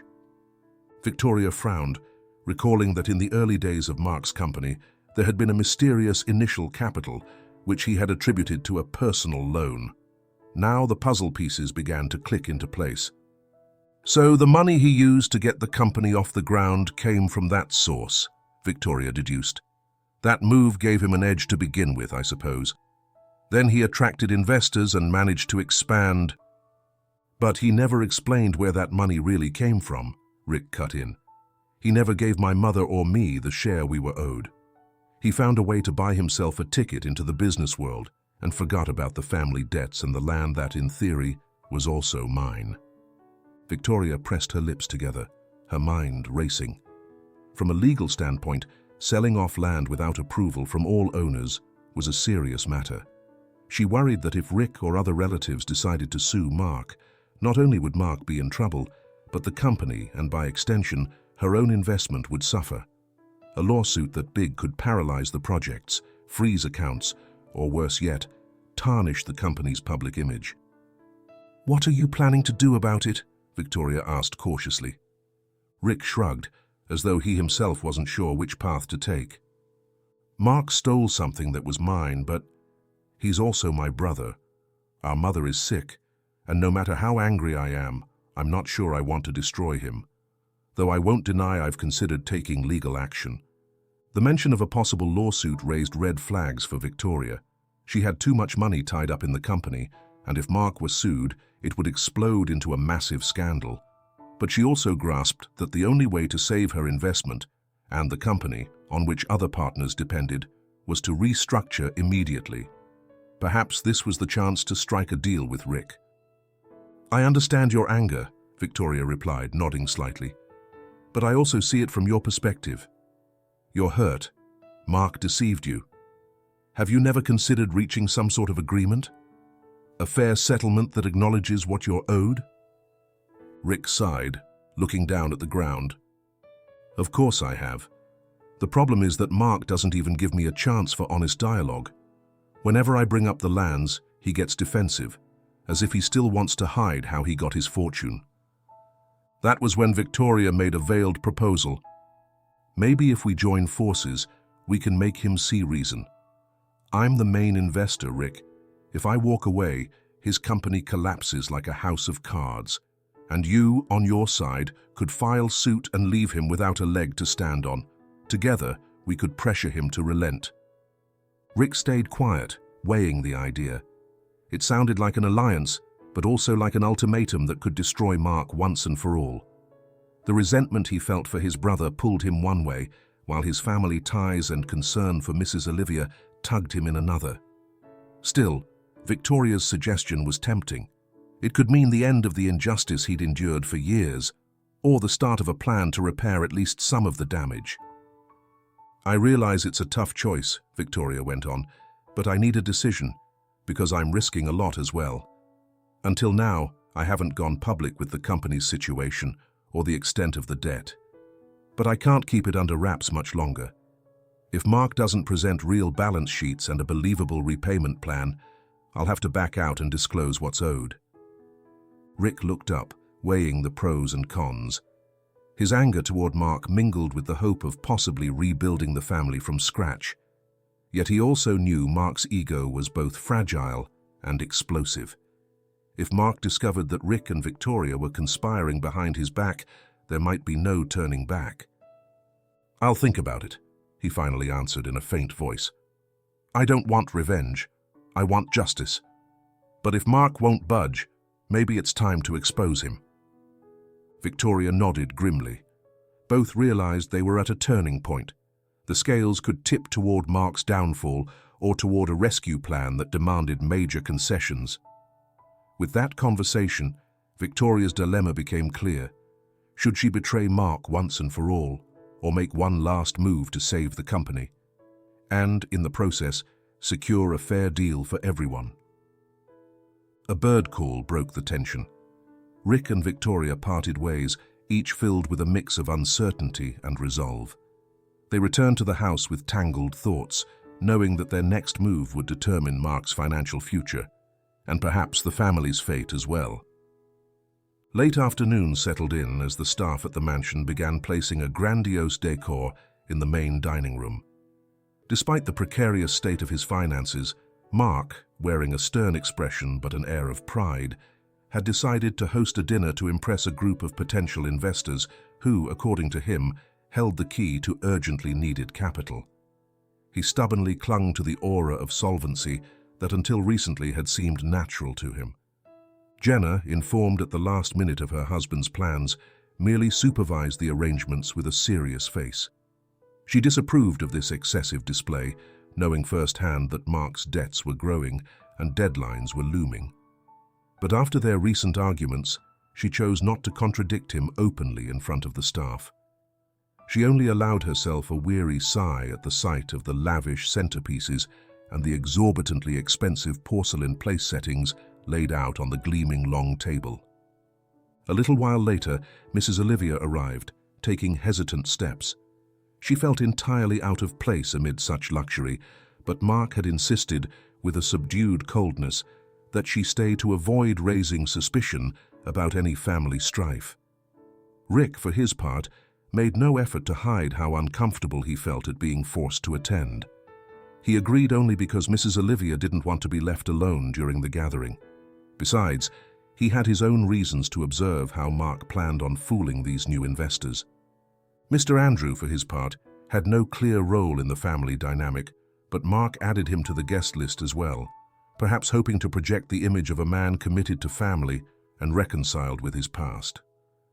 Ever since he had shown up at the mansion, Mr. Andrew had caused emotional ups and downs for everyone, especially Mark, who was fighting a corrosive mix of anger and need, fearful of admitting that the absent father might, in some way, help him weather the crisis.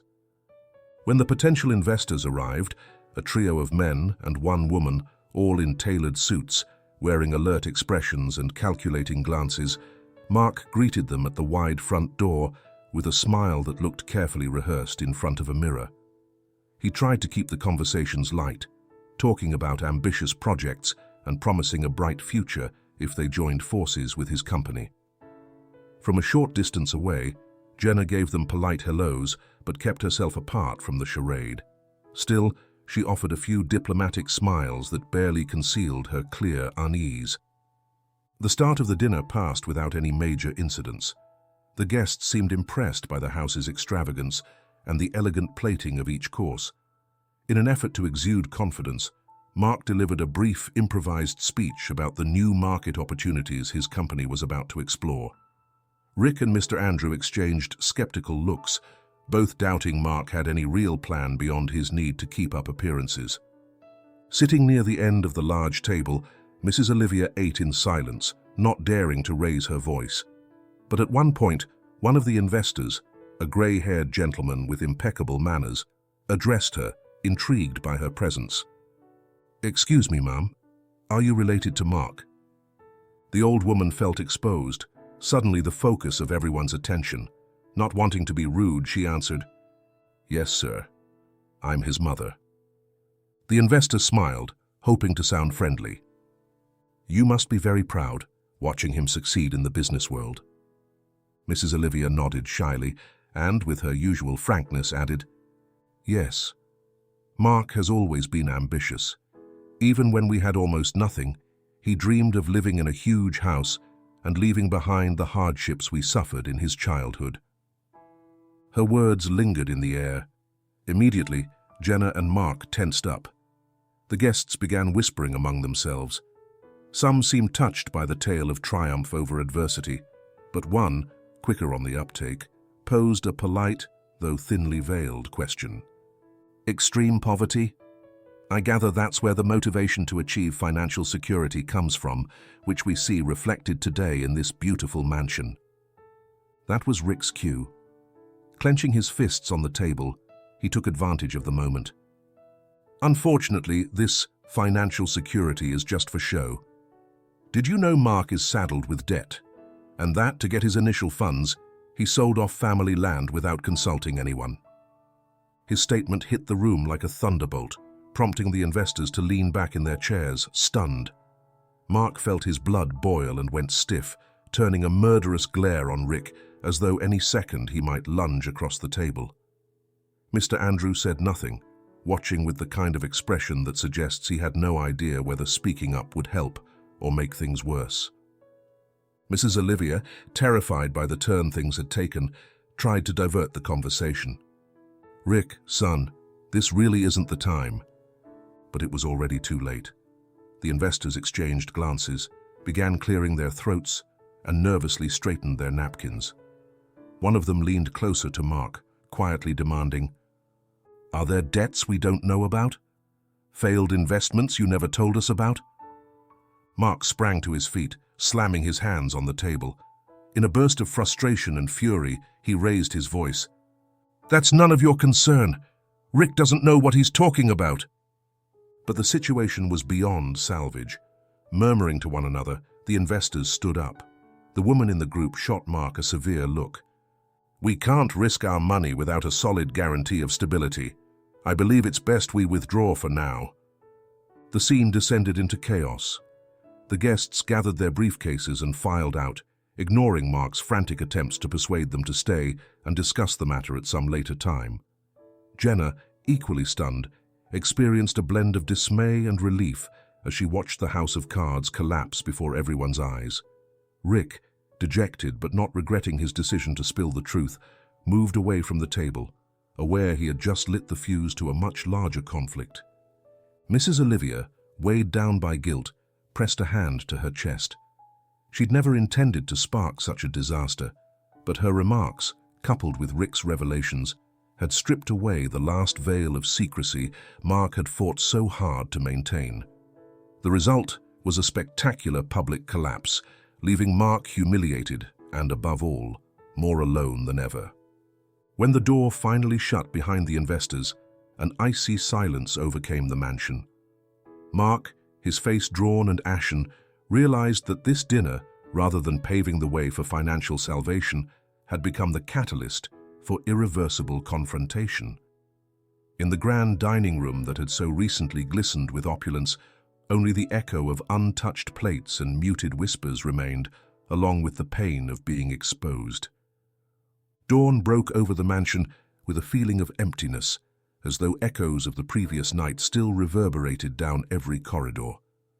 After the disastrous dinner, a disquieting hush set in, amplifying unspoken reproach and disappointed stares. Mark had risen very early, tormented by the public humiliation he'd suffered when his facade crumbled before potential investors. All his efforts to project wealth had evaporated in an instant, like a gust of wind blowing away a fragile house of cards. Around mid-morning, Victoria arrived without warning. She stepped into the mansion with her usual poised elegance, but radiated an unshakable determination. On seeing her, the guard Caesar hesitated a moment before opening the gate. Her stern expression confirmed this was no friendly visit. As she entered the foyer, Victoria noted that everything looked duller than usual. There was no soft background music, no staff offering coffee, only a silence that seemed to foreshadow what was coming. "Where is Mark?" she asked curtly, casting a glance at the staircase leading to the second floor. Jenna was in the main living room, her expression grim. She had spent a sleepless night turning over the lies, the mountain of debts, and the humiliation Mark had put her through. She woke up resolved to take some time for herself, away from the master bedroom.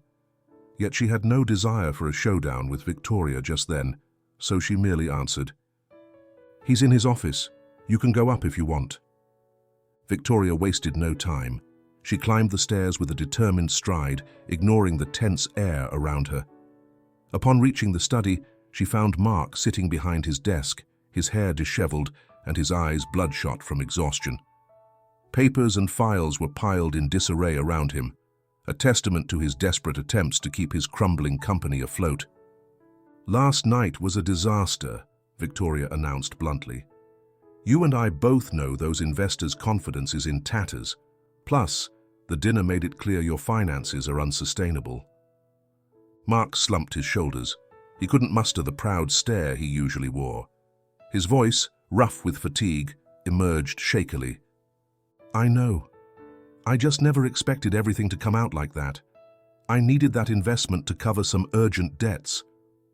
"Well, you didn't get a single cent," Victoria cut him off, "and now I won't sit by and watch while your personal debts ruin the company. I've put too much money into this to let it go down."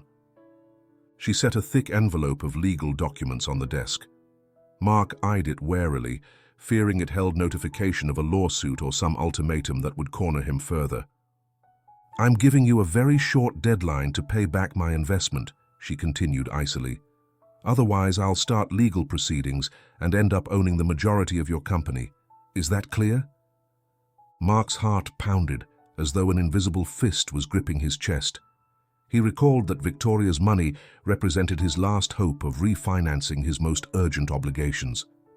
But the dinner fiasco, along with the exposure of his problems to potential investors, had destroyed his credibility. He had no one left to turn to. Neither banks, nor lenders, nor family members trusted him anymore. He swallowed hard, feeling the walls of the study closing in on him. I'll try," he mumbled, voice trembling. "Give me a little time to find another funding source." Victoria lifted her chin, her expression showing her patience was nearly spent. Yet it wasn't that easy for her to just walk away. She had invested so much capital that a scandal would leave her struggling to recoup any of it. That forced her to grant Mark a narrow window to fix things. "You've got 1 week," she said bluntly, "not a day more." Her footsteps echoed on the parquet floor as she left, leaving Mark hunched over his desk, breathing shakily. After a few seconds, He propped his elbows on the desktop and covered his face with his hands, guilt and panic surging within him. He recalled Rick's biting words at dinner, Jenna's reproaches, and especially his mother's pained look. His world was on the brink of collapse, and this time he saw no easy escape. Meanwhile, Jenna, hurt and convinced she needed space to think, had made up her mind to move temporarily into one of the guest rooms. At least there, she could remain calm without facing Mark's pleading looks or listening to explanations she no longer wanted to hear. Tommy was too young to understand what was happening, but she decided to bring him with her nonetheless. She wanted him shielded from the stifling tension that weighed on their bedroom. "Sweetheart, we'll stay here for a few days," she said softly, trying to sound reassuring. "Think of it as a little adventure, here in our own home." The boy blinked innocently, unaware of the adult conflicts swirling around him. Jenna felt slightly relieved by his calmness, but at the same time, her heart ached, knowing this marital crisis would inevitably touch their child. As for Mrs. Olivia, she wandered the mansion with tired steps. The health issue that had originally compelled her to seek Mark's help felt overshadowed by the enormity of his financial chaos. She regretted stirring up more conflict by mentioning the family's past at dinner, never imagining how far things would spiral. One afternoon, she tried approaching Mark to offer him some support, but he was holed up in his office, avoiding all contact. She knocked softly on the door and got no answer. After a few moments of hesitation, she left with a heavy heart, lamenting the growing distance between them. Hence, the mansion sank into a climate of looming disaster. Each resident grappled with a private torment. Jenna, torn by anger and distrust, wondered if her marriage could be saved. Mrs. Olivia reproached herself for not confronting the issues sooner and feared for her health. Mark, increasingly isolated, felt the weight of his poor decisions and dreaded the moment when he might lose everything. This was the critical point in that tangle of secrets and facades. The truth was about to explode, and no one could be certain how much of that already fractured family would remain once the storm had passed. The midday sun lit the mansion with an odd intensity, as if it were trying to dispel the lingering tension in every corner. After Victoria's visit and the ultimatum that left Mark hanging by a thread, the atmosphere felt denser, nearly suffocating. Jenna stayed with Tommy in the guest room, while Mark hid in his office or went to mysterious meetings that seemed to yield no results. Even so, new developments began to stir within the family, unexpected glimmers of hope or perhaps further complication. Mr. Andrew, the long-absent father who had reappeared out of the blue, showed up in the main living room one morning and asked to speak with Mark. His voice sounded solemn, almost forced, as though even he doubted his own intentions. When Mark emerged from his office, deep circles under his eyes, his manner on edge, Mr. Andrew set out his proposal directly. "Listen, son, I know I was never a model father. I also know you're on the brink of bankruptcy and don't have time to waste on old grudges. But I can help you. I've got some influential contacts who might invest, or at least give you a temporary financial boost." Mark's mistrust instantly showed in his eyes. He recalled the resentment that had built up during his adolescence, when Mr. Andrew was absent, and he suspected this offer might have hidden motives. "What do you want in return?" he asked bitterly, his tone dripping with irony. Mr. Andrew's mouth tightened, and he shrugged resignedly. "I'm not trying to give you anything for free. I'd lend you the capital or use my contacts to secure it, but I'd need you to pay it back, and, if possible, I want a stake in your business." Just the mention of a stake set off alarms in Mark's mind. He already felt suffocated by Victoria's pressure and the threat of losing the company. If he accepted Mr. Andrew as a partner, he might wind up on the receiving end of fresh demands. Yet his options were so limited that, deep down, he knew he at least had to consider the offer. "I'll think about it," he replied curtly. "I need time to analyze it." Mr. Andrew nodded but kept his eyes fixed on Mark. He seemed on the verge of saying something else, though whether out of pride or caution, he held back. Then he turned and left, leaving Mark in a whirlwind of doubts. Shortly afterward, elsewhere in the mansion, an unexpected conversation took place. Rick dared seek out Mark, seizing a moment when he had gone down to the kitchen to make some coffee. With his hands in his pockets, Rick spoke in a calm but resolute tone. "I have a proposal for you. I know you sold off the family lands without asking us. I know you left me with debts back then, and I still resent you for it. But I also see you're in a hole you can't get out of alone." Mark, still harboring latent resentment, tensed at the memory of the dinner scene when Rick had humiliated him in front of the investors. Even so, he kept his anger in check and listened. "Go on," he said, trying to sound neutral. "If you officially acknowledge what you did," Rick explained, "agree to compensate me somehow for selling those lands, and promise not to resort to shady maneuvers anymore, then I won't take legal action. And I'll add another point. I can provide labor and support for a rural alternative project. Maybe we could restore some of the family's heritage or invest in something productive that isn't as risky as your current ventures." A rural project sounded completely foreign to Mark's lavish corporate lifestyle, but Rick spoke with a resolve that offered a small glimmer of hope. If they could reconcile and embark on something together, perhaps they could find a way to mend the past and float the family out of trouble. Still, it meant Mark admitting his wrongdoing, an idea he found humiliating. "I'll think about it," Mark repeated, almost in the same tone he'd used with Mr. Andrew. He wasn't ready to give in, but at least he acknowledged that he had run out of clear alternatives. Meanwhile, Jenna was fighting her own battle. Her aristocratic family, worried about the scandal looming over Mark, had stepped up the pressure.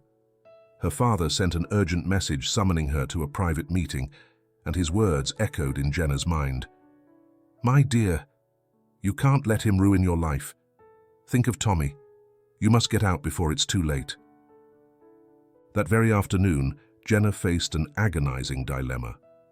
If she divorced Mark, as her family demanded, she would end a relationship she had once truly believed in, and her son would lose the paternal figure he still needed, despite everything.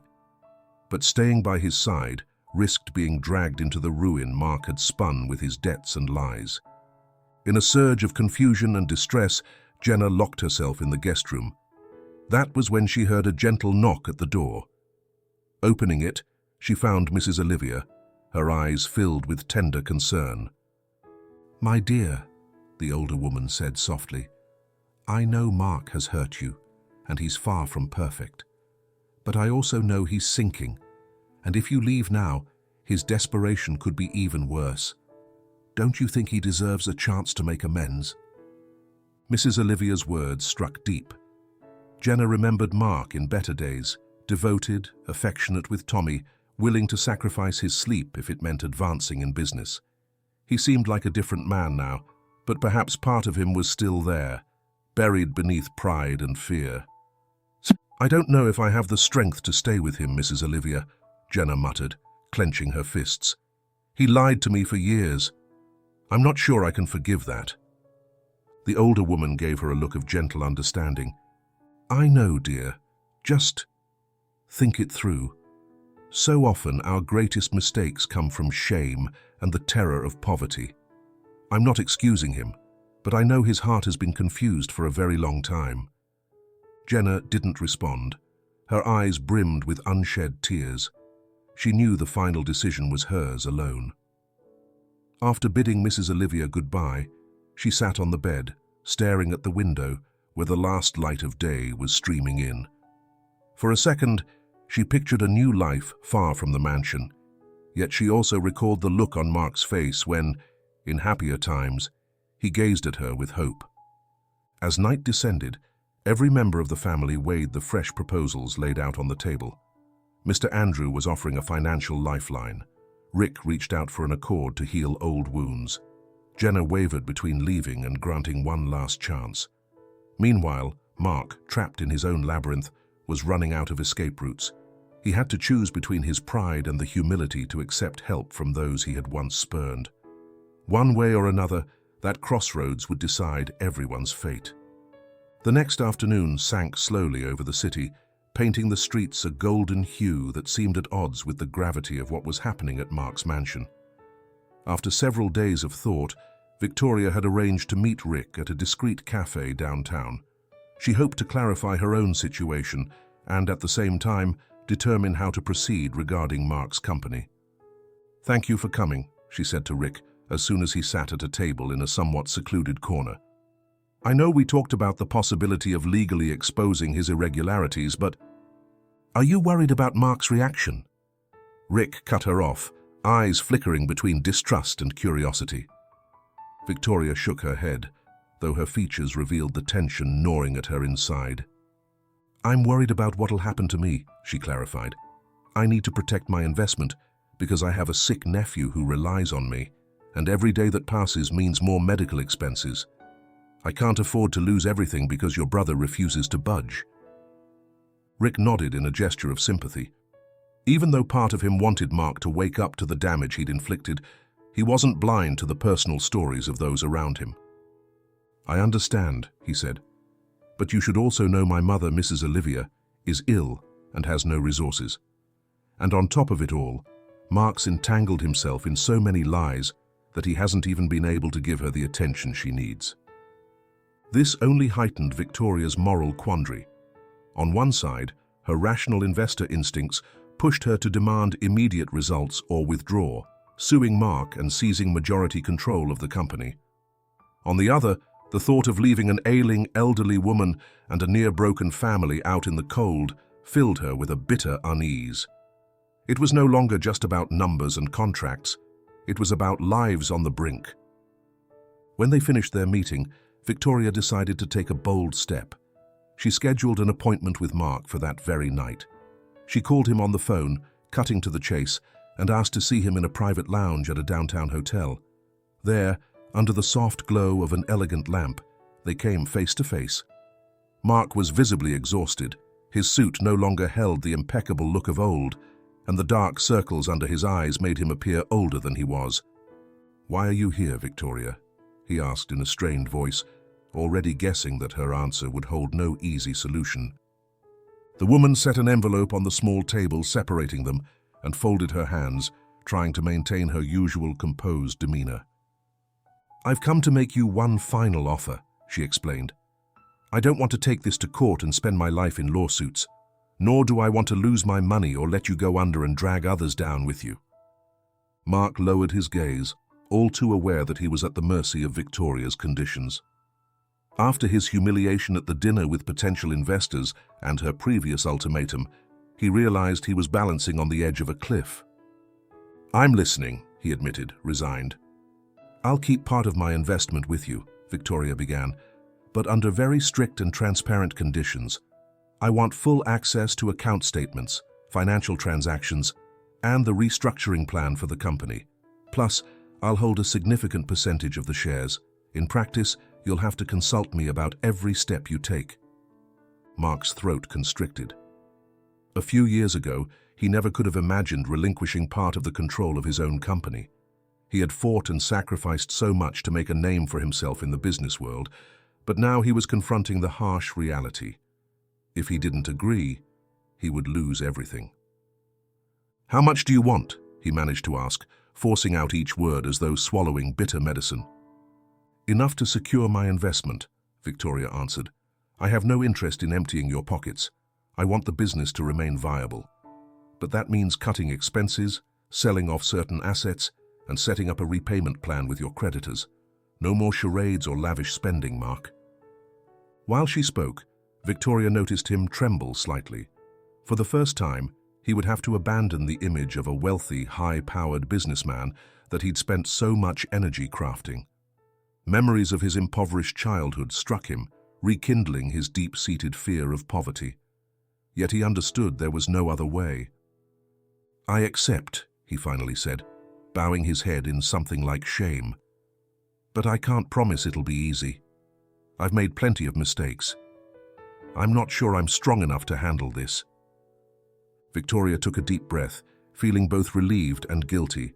She knew that forcing him to surrender this way was in part to protect her own investment, but she also realized that, by doing so, She might at least offer some breathing room to a family teetering on the brink. "If you follow everything to the letter," she added in a stern tone, "we can renegotiate some deadlines and save the core of the company. But not a single lie more, Mark. I'm done fumbling in the dark." Their meeting ended with the signing of a preliminary agreement on loose sheets of paper outlining the main points of their new deal. Mark left the hotel looking defeated, clutching the papers in a folder that felt as heavy as an anvil. He knew this was far from over. It was merely the beginning of a grueling stage in which he would have to tear down his facade of grandeur and work with total transparency. Meanwhile, Victoria walked away with mixed emotions. She was one step closer to recovering her money and covering the urgent treatments her ailing nephew needed. Yet she couldn't shut out the pang of sympathy that crept over her at times. Seeing Mark in such despair, pride in tatters, reminded her in some way of the suffering she also carried in silence due to her family's illness. That night, the story's course shifted. Victoria's subplot reached a partial resolution. She found a way to protect her investment while avoiding a total collapse for Mark. Yet there was no guarantee peace would come with it. Now, with shared control of the company and the family troubles still on a knife's edge, the future looked like a minefield demanding caution, and most of all, humility. Afternoon settled over the mansion with a strange solemnity. It was as though the air itself was heavy with foreboding, as if something momentous was about to unfold within the walls that had harbored so many lies and silences. That day, every person involved showed up in the main living room, responding to a summons no one could ignore. Mark stood beside the cold fireplace, brow knitted, struggling to maintain a composure that was slipping from his grasp. Jenna, just a few steps away, wore a tense expression, as though weighing every word she might say. Mrs. Olivia, sitting in a chair with her back straight, twisted her hands nervously, while Rick, arms folded, stood in the shadows, never taking his eyes off his brother. Mr. Andrew hovered at a slight distance, torn between discomfort and the desire to be helpful. Lastly, Victoria walked in with a resolute step, embodying the determination she'd gained after deciding to stay on as an investor, but with harsh conditions. In one corner, barely noticeable, stood Caesar, the security guard, who preferred to remain silent but couldn't refuse Mrs. Olivia's insistence that he be there just in case. A charged silence signaled the start of the inevitable. Mark was the first to speak, his voice unsteady. "Thank you all for coming. I know we have a lot to straighten out, and..." He let out a heavy sigh. "I'm not sure I can say everything on my mind, but I'm going to try, at least, to be honest." Hearing him, Mr. Andrews stepped forward. His face wore the awkward look everyone could see. "I'd like to say a few words too. I know I turned up late in all your lives, and many of you have every right not to trust me, but I'm still willing to put up some capital or reach out to contacts so Mark's company doesn't go bankrupt." He raised his hand to forestall any interruption. "But I need guarantees that my support won't be in vain." Rick, who'd been holding back resentment inside, seized on the mention of money to speak up. "What about me? What about how Mark sold off our family land? Where was your help then, Mr. Andrew? Why didn't you come forward when we were left with nothing?" His gaze then shifted to Mark. "And you, Mark? Are you finally going to admit you betrayed my mother and me by acting behind our backs?" The weight of that accusation rippled through the room. Mrs. Olivia averted her gaze, her fingers clutching the arm of the chair. Clearly there was no dodging that question. Mark swallowed, visibly shaken. He looked first at his mother, then at Rick. For a moment, neither blinked. "I do admit it," he said at last, weary.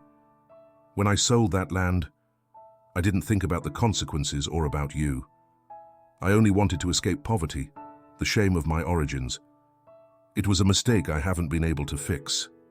Mark's words seemed to dim the fury in Rick's eyes, loosening the tight set of his shoulders. However, he was not fully satisfied. "If you want my help so you don't end up destitute, then you'll have to make it up to me and Mom somehow," Rick said. his tone direct and painful. "I need moral reparations, and of course, a written agreement saying you'll return part of what you took from us back then."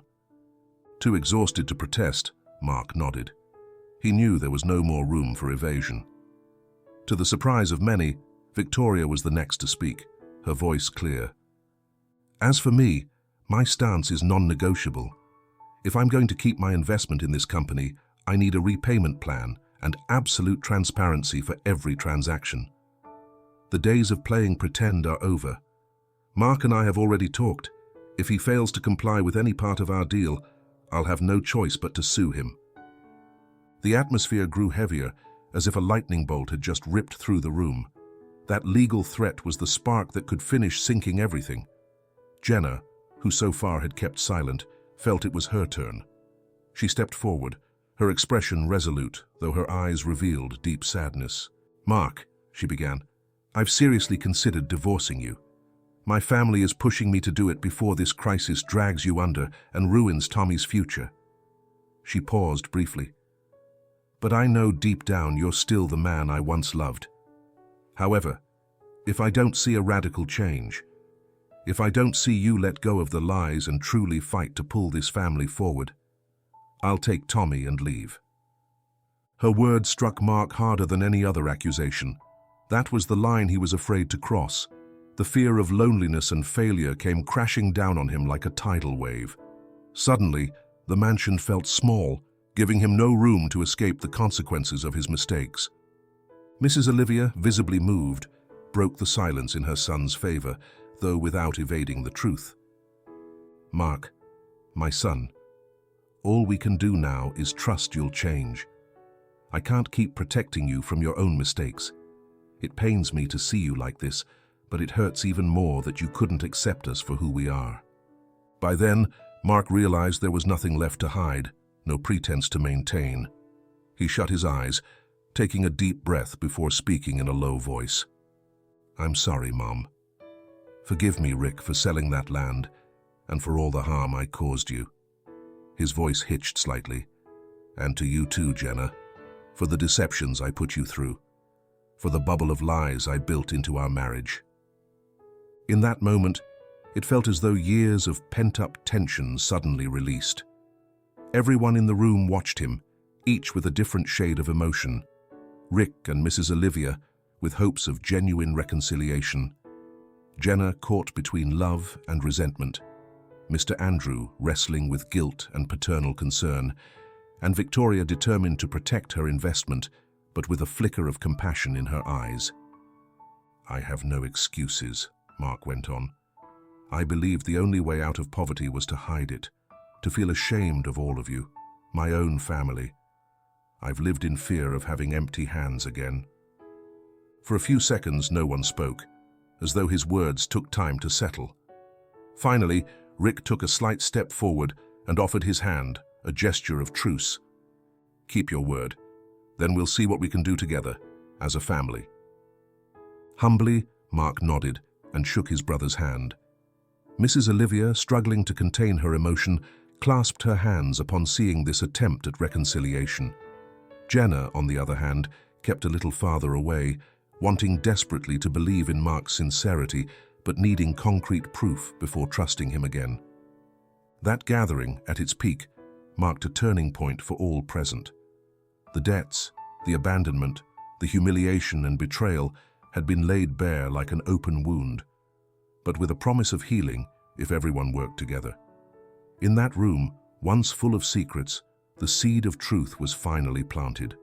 Mark's pledge to be honest and humble, the start of making amends to Rick and Mrs. Olivia, and the still distant possibility of saving a marriage that hung by a thread. And so, as dusk announced the end of the afternoon, the family and its associates fell into thoughtful silence, aware that from then on, there would be no more masquerades to uphold.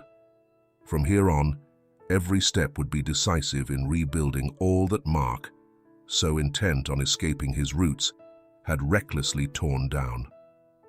The next day, after that major family confrontation, a sense of unease lingered in every corner of the house. Even so, a glimmer of hope peeked through. Mark's promise to act transparently, opened up a new horizon, though the financial challenges remained overwhelming. Mrs. Olivia had awoken determined to help her son however she could.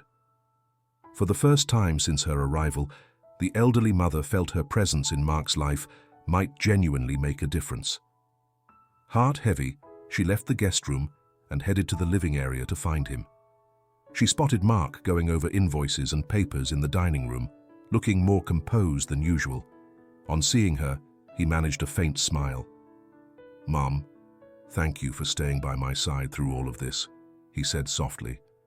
Mrs. Olivia sat down across from him, placing a stack of documents on the table. It was a collection of deeds and receipts related to her modest house in the village, that simple haven which had been her home for years, brimming with memories of a humble but dignified life. "I couldn't help you before," she murmured, "nor could I stop you from leaving or curb the pride that consumed you. But now—" She paused and handed him the papers. "I don't have much, son, but if we sell my little house or use it as collateral, maybe we can pay off some of your most urgent debts. It's my way of helping you out of this hole." Mark's hands trembled as he took the documents. A lump formed in his throat, knowing that accepting this sacrifice meant, in a way, stripping his mother of the only security she had left. "Mom, I can't let you do this," he muttered, voice cracking. "My house isn't much compared to what you need," Mrs. Olivia admitted, "but maybe it'll help you negotiate a longer timeline or restructure some debts. And if it spares you from outright bankruptcy, I'll be at peace."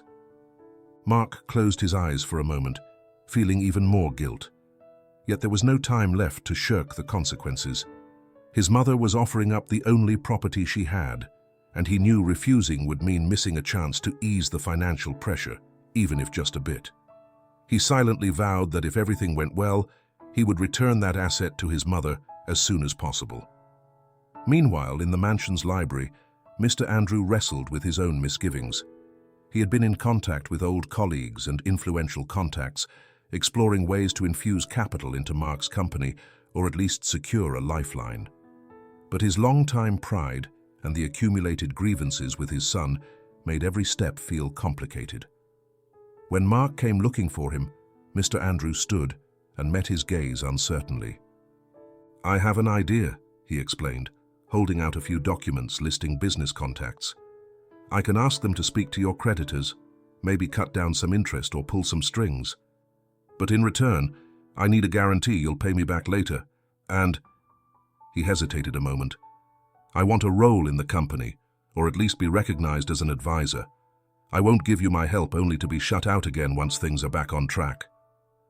Mark reacted with caution. He still harbored resentment for having been abandoned during his teenage years, but after that confrontation days earlier, something inside him began to shift. "If your help is sincere," he answered in a faint voice, "then I'll be grateful. But if this is blackmail, I won't cave. I'd rather risk everything than feel manipulated again." Mr. Andrew wavered, recalling the pain in Mark's eyes every time he was blamed for those lingering insecurities. In the end, he nodded slowly. In an act he saw as a kind of redemption, he chose to offer his contacts without demanding total control of the company. It was a chance to make amends with the son he had once left on his own. "There will be no blackmail," he murmured. "Then I appreciate it," Mark said earnestly. As father and son cemented an implicit pact of mutual respect, Rick appeared with a folder of papers to settle another unresolved matter. These documents contained an agreement detailing the compensation Mark would grant him for the unjust sale of the family lands, a written acknowledgement of Mark's responsibility, and a promise of financial redress that Rick demanded. If both parties signed, Rick vowed not to pursue legal action. "I'm not going to let you keep cheating me," Rick said firmly. "But if you keep your word, I won't file any lawsuits or make any statements that could sink you further." Mark read every line without objection. He knew the paperwork addressed one of the deepest wounds, his betrayal of Rick and their mother. With trembling hands, he signed, thus sealing a pact with his half-brother. Rick felt a measure of relief upon adding his own signature, even though there were still emotional scars to heal. Amid these moves to rescue Mark, Jenna watched every gesture with keen attention. She had been the most hurt by her husband's lies and pride, and her family kept pressuring her to initiate divorce proceedings before the financial crisis pulled them all under. Yet seeing Mark accept help, lower his defenses, and offer sincere apologies stirred her in a way she was not ready to admit aloud. That afternoon, Jenna went back to the guest room where she and Tommy were staying, reflecting quietly while her son played with plastic blocks. She replayed the image of Mark resting his head in his hands, apologizing to Rick and Mrs. Olivia, owning up to his mistakes in front of everyone. Could she trust his sincerity this time, or would it be another illusion waiting to shatter? Noticing Jenna's distress, Mrs. Olivia came in slowly to keep her company. "Mark is changing," the older woman whispered, laying a trembling hand on Jenna's arm. "I know he hurt you, my dear, but please give him a chance to redeem himself. Don't do it for me or for him. Do it for you, for Tommy, and for the love that once bound you together." Jenna sighed, aware that the decision wasn't simple. Still, she couldn't deny that a faint but genuine glimmer of hope had reappeared. The Mark before her now, humbler, ready to make amends, made her question everything she had planned. As the sun sank beyond the mansion's windows, each member of that story took a step either toward reconciliation or final resignation. Mrs. Olivia offered her house as collateral to support Mark. Rick accepted an arrangement in the name of reparation, and Mr. Andrew, perhaps for the first time, demonstrated a genuine desire to make amends by offering his contacts. Within that whirlwind of sacrifices and decisions, Jenna stood torn between rebuilding her married life or starting the divorce process, waiting to see whether the man who had disappointed her so deeply would, at last, back up his remorse with concrete actions. The next morning brought a new air of determination to the mansion. After Mark's agreement with Victoria, the terms to save the company were clear. There had to be a restructuring to cut excessive spending that had once fueled the illusion of prosperity. It was the start of a more modest yet more viable phase, one that required Mark to relinquish the luxuries he had clung to for so long. The first step was gathering the staff in the main hall. Most of them already suspected that the company's crisis was affecting the household, but seeing Mark speak in a strained voice while announcing cutbacks was a hard blow. With few words, he explained that there was no longer enough budget to keep everyone employed. One of the most affected was Caesar, the security guard who had worked there for years and become a trusted presence through his loyalty and discretion. "Mr. Mark," Caesar asked after hearing the news, "are you sure I can't stay on, even at a reduced salary?" Mark sighed, fully aware of how painful the decision was. He had thought about keeping Caesar on in a smaller role, but the numbers made it impossible. He needed to cut costs wherever possible if he was to meet his repayment plan and save the company from imminent collapse. "I'm sorry, Caesar," he said sincerely. "I do value your work, but I can't afford the payroll right now. I'll give you compensation for your years of service, and if things improve in the future, I'll consider hiring you back." Caesar nodded dejectedly and bid farewell to the family. He knew he wasn't the only one facing drastic changes. Several household employees, gardeners, and drivers also had to leave the mansion that same week. Only a handful remained, those essential to keep the place running in its most basic form. The mansion itself, once a symbol of Mark's opulence, began to look emptier and quieter, as though it had aged overnight. Meanwhile, in the company's administrative division, the new era began under Victoria's constant supervision. Meetings moved from expansive, lavish rooms to smaller, more functional spaces. Budgets for advertising were slashed, unnecessary contracts were cancelled, and debts were restructured into more manageable payments. Though the outlook remained difficult, the leaner setup promised a measure of stability in the medium term. Throughout all this change, Jenna observed Mark closely. After much deliberation, she decided not to sign the divorce papers, at least not for now. She watched as her husband dismantled the very excesses he had flaunted for so long. For her, This growing humility was the only sign that Mark was ready to shed his facade and build a stable home for Tommy, living honestly with her. "I'm staying," she announced one morning, while they ate breakfast in a kitchen that was far less luxurious than before. "But I have two conditions. First, I want total honesty, no more secrets or lies about money or your past. Second, I want us to establish a family environment where Tommy can grow up secure, no more pretenses or showing off." Mark looked at her with gratitude and a trace of relief. He had lived in fear of losing her forever, and knowing she was willing to give him another chance made him feel that, despite the sacrifices, there was still something worth fighting for. "I promise I'll do whatever it takes," he replied, gently squeezing Jenna's hand. "I won't betray you again." Meanwhile, Rick was packing up his things to head back to the village. He had signed the compensation agreement, and seeing Mark's genuine intent to acknowledge his debts, felt his old anger gradually receding. It wasn't all forgiven at a stroke, but the brothers' reconciliation was now more real than ever. "We still have a small patch of land there," Rick said, referring to the village. "Maybe I'll try a rural project with some friends. Who knows? Maybe later on we'll grow, and I'll invite you to invest, as long as you've learned to stay humble." His words carried a tone half teasing, half serious.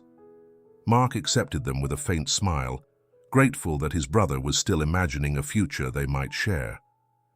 "You know where to find me if you need help," he answered, trying to sound open. Rick said goodbye to Mrs. Olivia with a heartfelt hug, and she couldn't hold back her tears. She had seen him arrive burdened by immense resentment and leave with a somewhat lighter heart, leaving the door open for future visits.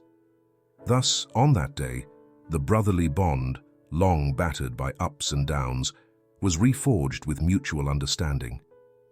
By late afternoon, the mansion, emptier and quieter than ever, seemed filled with new echoes. Mark and Jenna strolled through hallways stripped of decorations, many sold off to pay debts, and realized that, despite the desolate appearance, the home felt more genuine now. It was as though those walls, freed from superfluous luxuries, had begun to reveal the family's true essence. Perhaps this physical emptiness would help them rebuild fractured ties and heal the cracks caused by years of burying the truth. In that new structure, humbler and more restrained, the changes went beyond finances. There was an emotional shift as well. Business-wise, major steps still remained, but viability could finally be glimpsed on the horizon. And on the home front, Jenna and Mark were taking their first steps toward reconciliation, marking a milestone for a family that, after losing almost everything, had learned that truth and humility would be their most valuable foundation. Barely a whisper of city noise filtered in from the other side of the window. Inside the hospital room, a soft beam of sunlight lit Mrs. Olivia's face as she rested in bed. She'd spent several days there after undergoing surgery that, according to the doctors, was essential for preserving her health. Initially, she'd feared she might not survive such a rigorous procedure, but Mark's determination and the encouragement of the entire family gave her enough strength to go through with it. Mark, seated in an armchair by the bed, watched his mother with a mixture of tenderness and regret. Every minute he spent there confirmed how profoundly he had changed. Not long ago, he would have found it unthinkable to spend hours in a hospital, neglecting important business and meetings. But in this new chapter of his life, he had reordered his priorities. Now he wanted to stay by his mother's side, care about her well-being, and show her that he finally understood the worth of family. "How are you feeling, Mum?" he asked softly, laying a careful hand atop hers. Mrs. Olivia opened her eyes part way and gave a serene smile. "Much better, son. Thank you for staying with me." It was the first time Mrs. Olivia's voice had carried no trace of the distress that had weighed on her since she arrived at the mansion. A doctor stepped in to examine her briefly, nodding in satisfaction, and said that, if all went well, she could be discharged in a couple of days. Meanwhile, Jenna and Tommy waited in the hospital's reception area, with a nurse keeping the child entertained by reading picture books. Jenna couldn't help reflecting on how much her reality had changed since she decided to give Mark a chance at redemption. Though the road had been far from easy, she noticed in him a sincere resolve that dispelled her deepest fears. The scars would take time to heal, yes, but hope felt more alive than ever. The family ultimately chose to move into a more modest home in a peaceful part of town. Selling part of the mansion and letting go of certain luxuries had helped settle mortgages and clear some of the debts, and there was no point clinging to a place that no longer reflected the honesty or peace they all craved. Although the new house was simple, it had a garden where Tommy could play and a neighborhood atmosphere Jenna described as a real home. Mark and Jenna strolled hand in hand through the tiny garden, watching Tommy run around giggling after a neighbor's dog. The marriage still needed a great deal of rebuilding, but this scene symbolized the life they had chosen. No pomp, no display, just family and humility as the foundation of everything. The supporting cast also saw their stories reach meaningful conclusions. Victoria managed to safeguard her investment thanks to the restructuring plan she and Mark put in place. The company continued operating, now on a more reasonable scale and with a realistic financial approach.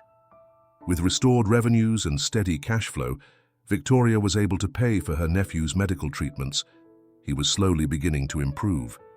The hardness that once defined her expression had softened, seeing how her decisions had also helped Mark's family. Mr. Andrew spent some time in the city, helping his son use old contacts to arrange new agreements and thus avoid a deeper collapse.